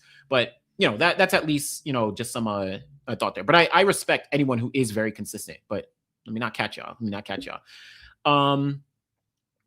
Okay. Yeah, Noah has only lost to Oblique and Kashane in the 100 since 2024. Yep, exactly. That's why Noah is up there. Julian Alfred coming out in Rome and Melissa Jefferson Wooden in the 200. This will be interesting. Oh, my bad. I'm going to close this out. This will be interesting. And actually, I can just bring this up. I'm not going to do a preview. Actually, I'm going to do it, but I'll do it later. This will be interesting because Julian Alfred has already run 21.8 this year, and Melissa is opening up her season in the 100. In the 200, right? 200 in Rome and then the 100 in Stockholm. So she's going to be going up against Julian Alfred in the 200 to start off her year individually. So it's going to be crazy. Okay, so feel like Noah wants to recreate the vibe between him and Oblique with Kashane, but I feel like Kashane just doesn't care for it and can't be bothered, especially given that in my pocket, in my pocket comment at Inside Leisure. Yeah, I remember that. Yeah, it's a good point. Okay, yeah, Noah and Kashane, they've hung out, they've bonded over anime. Yeah, I mean, I think they're cool, right? Okay, yeah, I'm pretty sure Keely said she wants to break 50 over 400. I think she has capabilities too. You can't, that world record, I don't know if she can get to the world record without being capable of running 49. So we'll see what she does in Rome. That's going to be good.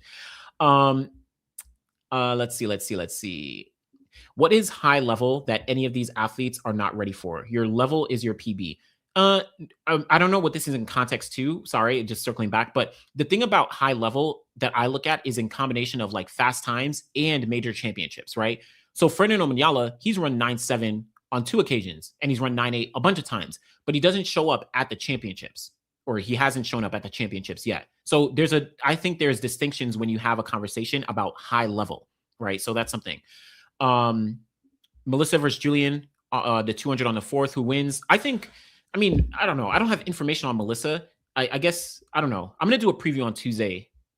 And yeah, I'll do a preview on Tuesday because the meet is on Thursday. So, or yeah, Thursday, right? Yeah. So I don't know. Yeah, we don't talk about track surfaces in regards to time. Gout 20.67 was a new fast surface. Sam's 9.89 was a new surface. We talk a lot about times and wind, not so much about surface. Good point. New surfaces are definitely going to help you. Very, very good point. I think it's just hard to like compare because we don't know when all the surfaces were new and like there's no like true grading for surfaces. This one was better than the other one. You know, you have the wind reading, you have altitude ratings and all that. So it's the surfaces get tricky, but it's a very good point. Gashane is a soft-spoken individual. I don't think he'll have any intense rivalry with anyone. Yeah, he is very, very soft-spoken. Shout out to the Flies chat room in the planet. I appreciate y'all. You got Melissa in the 200. Hey, not mad at it. Yeah, semifinals, they shouldn't count. It never counted in the 90s and the 2000s. Bolt and a lot of the big names in the 90s have lost heats and sometimes semis. As I said, Rondo Cirillo in 2008 at the Olympic Games. Daniel Bailey, 2009 at the World Champs. So, I don't know. It is what it is. Okay. I think Julian will win the 200. She's very strategic, and I'm sure she's in Texas prepping like a mad woman. All love for both of them, for Juju and Melissa. Agree. It's going to be good. It's going to be good. Yeah, Noah just lucked up 2 times. I wouldn't say dominate. That's crazy. Noah lucked up to a gold medal in 2023 and 2024. Like, come on, bro. Like, come on, bro. All due respect, but like, you don't luck up to a gold medal on 2 different occasions against the best athletes in the world. Like, nah. There's no, it wasn't luck that he got there. Okay, and if Noah had run 9.76 at Nairobi and didn't have all his 100-meter gold medals, would people not rate him that high in 100, or do the medals matter more? I think the medals matter more. Medals matter more than actual times. I think. I know I think it depends. Like, people are wishy-washy, but medals absolutely matter more, right? You can run fast as many. Shout out to Asafa Powell, who's obviously one of the greatest all time in the 100 with everything he did, world records, et cetera, et cetera. But people don't put Asafa Powell in the same conversation as certain athletes because he doesn't have the medals that quote unquote he should have had, right? Because he didn't perform at global champs. So I think medals to most people, fans, and people who are in the sport, matter more than the times. Because if those times don't translate to the championships, then people are like, That's why Kashane Thompson gets a lot of hate, because he has 2 silver medals, which I think is very impressive, but it's because he ran 9.75 and then he didn't translate that to the championships. So I feel like people say medals matter more, like the championships. It's about, are you able to do it against the best athletes in the world? Are you able to put your best time against the best athletes? That's what I think, people actually do look at. But everyone's going to have a different opinion. So I don't know. Oh yeah, this is what I said. Yeah, lucked up 2 times in 100 meters. And you're not talking about, I got lucky in a like a longer distance. You're talking about the 100 meters. The margin for error just decreases as you get, the distance shortens, right? So yeah, lucked up 2 times is crazy. It's crazy. Let's see. Oh yeah, if I beat Bolt under any conditions, I'd brag about it to the day I die. Oh yeah, absolutely. Yes, best believe. I know Rondo Cirillo, Daniel Bailey, they're like, you know what I'm saying? Like, I got Bolt, but like, we also have to be realistic. You know what I'm saying? I don't count anything but finals. Blessing, shout out to you. Correct me if I'm wrong, but 9.96 is Seville's fastest season's opener in the 100 meters. I don't know. I think he did run. It's actually possible. Let's just do a quick cross check here. And someone in the comments could probably cross check as well. But let's do a quick cross check. I'll make this a little bit smaller as well. Oh, bigger as well. Sorry. So, okay. Oh, my bad. Let's do this by event. Yeah. So, okay. So this is 2022. He ran 10.29 in the 100. So obviously not there. Let's do 2023. He's run sub. Oh man, it doesn't. Oh, that's 60. My bad. So, okay. So he ran 10.13 in March of 2023, and then he ran 9.95 in April. So that's close, but not his opener. 2024. Oh, nah. Oh, no. He opened late. Okay. So he ran 9.82 to open up the 100 in the Racers Grand Prix, but he opened late, right? Like this is a little more unfair. So I don't know. I don't know. I guess it's like his fast. It's 982 is his fastest opener. But yeah, on paper, I guess this is like for May. Oh, man, he ran 984. No. Oh, he ran 1008. Okay, so yeah, I guess it's his fastest opener. 984 in 2024. But it was late. It's June. It's like, well, actually, nah, because it's May 31st right now. So actually, nah. This 982 is his fastest opener. Yeah, 2024. So that's oblique. That's oblique. Okay. If Oblique never got injured in the Olympic final, he would have won. You saw the disdain with which he beat Noah in the semifinal. Sure, but he didn't win. Like, I love Oblique next to anyone, but he didn't win. Right? Like, at the end of the day, as a professional athlete, your goal is to show up on the line to the best of your ability, and compete to the best of your ability and remain healthy throughout, preparations. So, like, he didn't. We can do hypotheticals all the time, but it's like he didn't. It's just the same way. Like, I can say Tyson Gay would have won a silver medal in 2008 at the Olympic Games if he was actually healthy, but he was injured and he couldn't make it through the rounds. So Tyson Gay doesn't have an Olympic medal in the 100, right? Like, he ran 9.96, windy that year, but he was the most dominant sprinter outside of Usain Bolt going into 2008, but he didn't. So he doesn't have a medal. Like, I don't know. We can play hypotheticals all the time, but it is what it is. I don't know. And yes, shoulda, woulda, coulda, right? Like, at the end of the day, and that's why I say, like, sure, Oblique could have done all these things. He was one of the best athletes, but he didn't show up at the global champs yet because of the setbacks, because of the injuries. But he got the gold medal in 2025, right? So that brought him to the rest of his career. So I don't know, man. I don't know.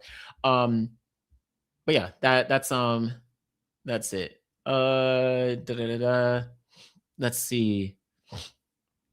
Okay, so I prefer not to measure someone by their PBs. I think it's best to consider their average or the times they've run most consistently. That I agree with. And that's why, even speaking about Sam Blaskowski, I want to see him consistently run 9.9s, right? To back up this 9.88 or this 9.89. What's his name? Gout. I want to see him consistently run sub 20 to back up that 19.67, right? I want to see consistency from an athlete. That's why I give Noah Lyles a lot of credit for being consistent, in the 9.8s and in the 9.9s, right? That's why I give certain athletes a lot of credit for, running fast. I give Oblique a lot of credit for being consistent in the 9.8s, right? Like, that backs up their all-time best performance. Oblique Seville has only run 9.7 one time, that 9.77, but his 9.8s have backed up that individual performance, right? That's what I like to see. So, okay. Okay, let me scroll through. Okay, right now I don't see Noah being a fit Kashane over, neither Jordan being a fit Kashane over the 100. Yeah, maybe. I mean, maybe. It'll be interesting to see. It'll be interesting to see if Kashane gets healthy and we see him back. You gotta go watch back. I just did a recap of Rabat. I spoke about Sam Blaskowski. I spoke about Oblique Seville, and then we're just talking about, like, it's been like Noah versus Oblique at this point. Any update 200 meter women? I spoke about it from Rabat, and then on Tuesday when I go live, I'll preview the Rome Diamond League with Melissa and Julian. Oblique is looking very good this season. Let's see. Yeah, exactly. Yeah. To go back to the person that criticized Kenny pulling out of Rome, he just dropped 19.6. I highly doubt he's ducking competition. He's in form, right? Like, he's in good form. So yeah, he's going to be running in Stockholm. I think he just said that Rome and Stockholm are too close. Like, Rome is 2 days before Stockholm. So it's like, I don't think he wants to, like, do that travel. So, I don't know. Okay. Let's see. I'm just going to scroll through and get some comments because we're coming up on an hour 45. Hey, you can erase times, but you can't erase medals. I agree, right? Medals are better than times. Unless you run top 10 all-time marks consistently, even then without medals, you're just a speedy roadrunner. 100. I agree.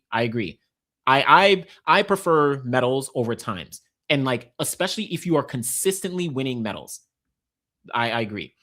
3 silver medals now if counting indoors, and that's for Kashane Thompson. Yeah, Kashane is consistently on the podium. Like, I don't know how people downplay Kashane Thompson or Kenny Bednarek. Like, sure, they don't have golds, but, like, are you betting against them getting on the podium? Because they always get on the podium. You know what I'm saying? Like, You can erase medals though. You're crazy, bro. You crazy. Um, yeah, okay, this is a good point. And this is why I think Oblique going forward is going to be dangerous, right? I think we also have to take into consideration that Oblique doesn't have a toe injury this year and might be able to use normal spikes. We might see something from now crazy. Yeah, I in general I actually do agree with this. And I don't want to downplay Oblique if it sounds like that. Oblique, that's why I put Oblique, Kashane, Jordan Anthony. Actually, let me do this. I put Oblique, Kashane, Noah in a very special tier in terms of like them being able to get on the podium. I know Oblique had the issues 2022, 2023, 24, but like I feel like he's there. And then I put Oblique, Kashane, Jordan in terms of like talent and ability in terms of like, going forward. So I think he's up there. Medals matter. Ooh, medals matter more. Please believe it. Cut to the chase. Can Noah ever win another global 100-meter championships? It's going to be hard, but never say never. I can never say never, but it's going to be hard. I don't know. I'll say this. Assuming everyone remains healthy, I don't know if I'd pick Noah to win another gold medal in the 100, but anything can happen, right? Anything can happen. That's why Kenny B can't be in top 10 greatest 200-meter sprinters because he hasn't won a 200 gold yet. Nah, I disagree. I completely disagree there. I think he can. I'd have to look through. I think I have him in my top 10, but like, yeah, I think he definitely can. For example, I think Kenny B has a greater career than Mike Marsh, even though Mike Marsh has a 200-meter gold medal from 1992. Like, I think consistency can trump, an athlete's them having one gold medal. Like I just don't think it's just like Ramel Guliev. Shout out to Ramel Guliev, but like, are you saying that Ramel Guliev is a greater 200-meter sprinter overall, all things considered, than Kenny B? I don't know, man. I don't know. Like, not even I don't know. I don't think that. Like, he's not. Kenny is top 5 greatest 200 sprinters. Let's not lie. Context matters. It's just time. Times or medal. It's not just times or medals. It's both. Yeah, like take everything into consideration. Again, tell me, is Ramel Guliev, better career-wise than Kenny B? Nah. Oh yes, good point. I'm circling through. Not only Marsh, I'd have Kenny over Johan Blake.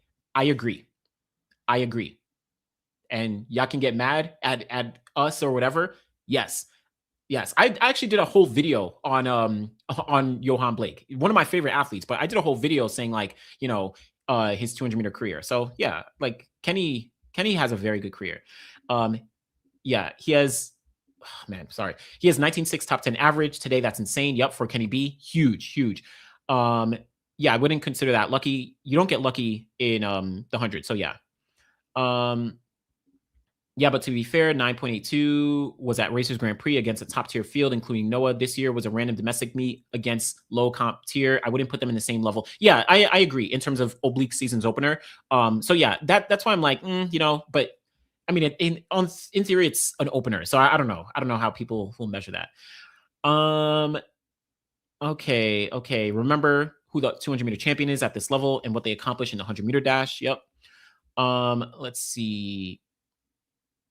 Oh yeah, and if Noah was a better starter, he would be even faster. Yeah, I think in general that's a hypothetical as well. Like, sure, he'd be even faster, but like he has to show it, right? He has to become a better starter to prove that he can be faster, right? Like we can say like it's just like I was talking about Devin Charlton. Like I think her in the hurdles, once she gets her second half better, she's going to be dangerous, but she has to do it first. If you don't actually do it, then I can't measure a hypothetical versus something that someone has actually done. So I don't know.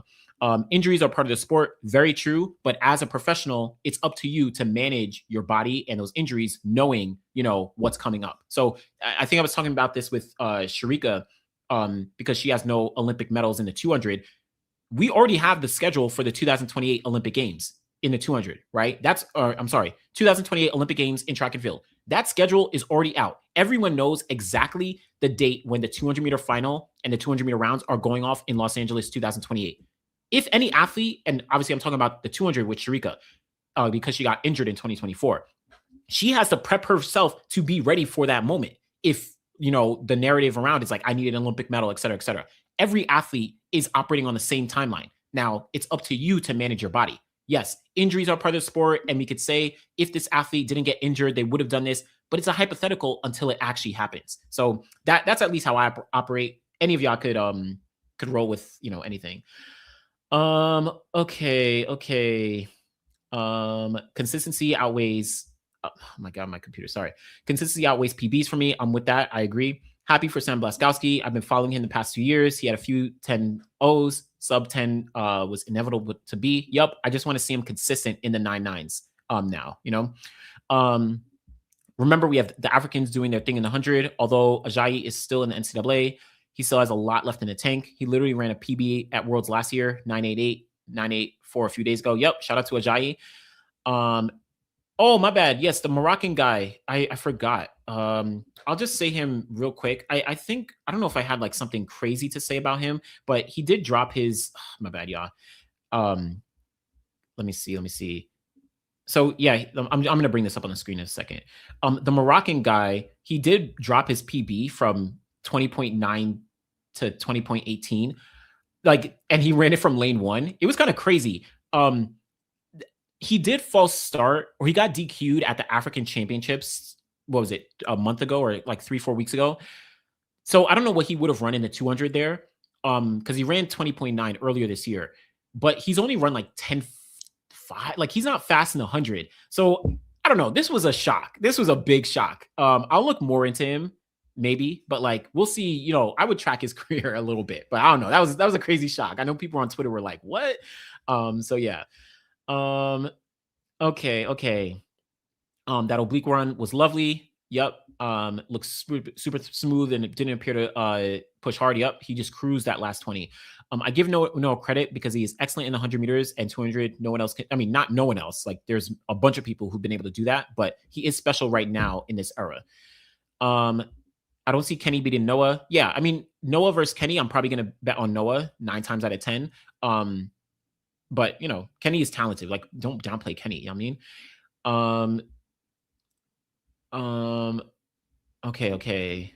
Let me see. I'm just looking through some of the comments to roll through.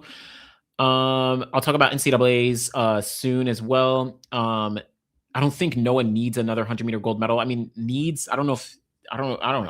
But I do think Noah, in terms of like his career, that 200 gold medal is eluding him. Okay. Let's see. Sorry, I'm just going through some comments because I'm behind, obviously. Oh yeah, and you say, of course, Kenny is over Johan in the 200. Johan has 1 medal in the event, and it's silver. DeGrasse is above him too. 100% agree. But the problem is, people put times. People will take a very, very fast time, and they'll use that to over-index on an athlete's career, right? So when you see Johan has run 19.26, second fastest all time, and he has that 19.44, but they don't take into consideration a full career in the 200, right? You have athletes like, and shout out to all these athletes. I think you have athletes like Otto Bolden, Andre DeGrasse, Pietro Minea, Kenny B, Sean Crawford. You know what I'm saying? Like Frankie Fredericks. Like, all due respect, but all these athletes in terms of full career are ahead of a Johan Blake. Now, Johan Blake, I've said this many times, he is, I think, in terms of talent and then, the missed potential, probably only second to Usain Bolt, obviously on the clock and everything too. But like, in terms of career, like, you can't, like, I can't take a single performance or a single set of performances if you can't do it or you haven't done it at the championship. So that's something. But Johan is insanely talented. We can't deny that. Check out, I did a whole video like 2 years ago on this. I don't know. Even Justin Gatlin. Yeah, like, come on, man. Even Justin Gatlin. Like, Justin's career is crazy. So, yeah. Okay. Oh, interesting. So, doesn't Sam Blaskowski remind you of Andre Kaysen, right? From the 90s? Around the same height, body build, thick legs. Yeah, that's a good point. I need to go back and look at some of his races from the 90s. But thinking about it, yeah, that's a good point.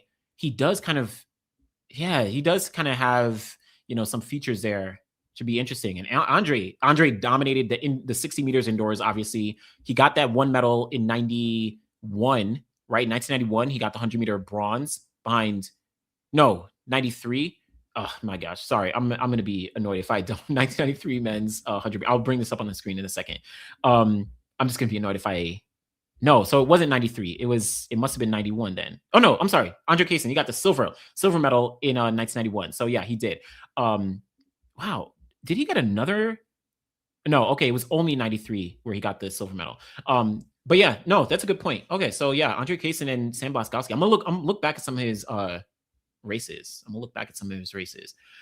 Um, okay, yep. Dambile, he missed out on world relays. Good return from injury and not bad from lane 2.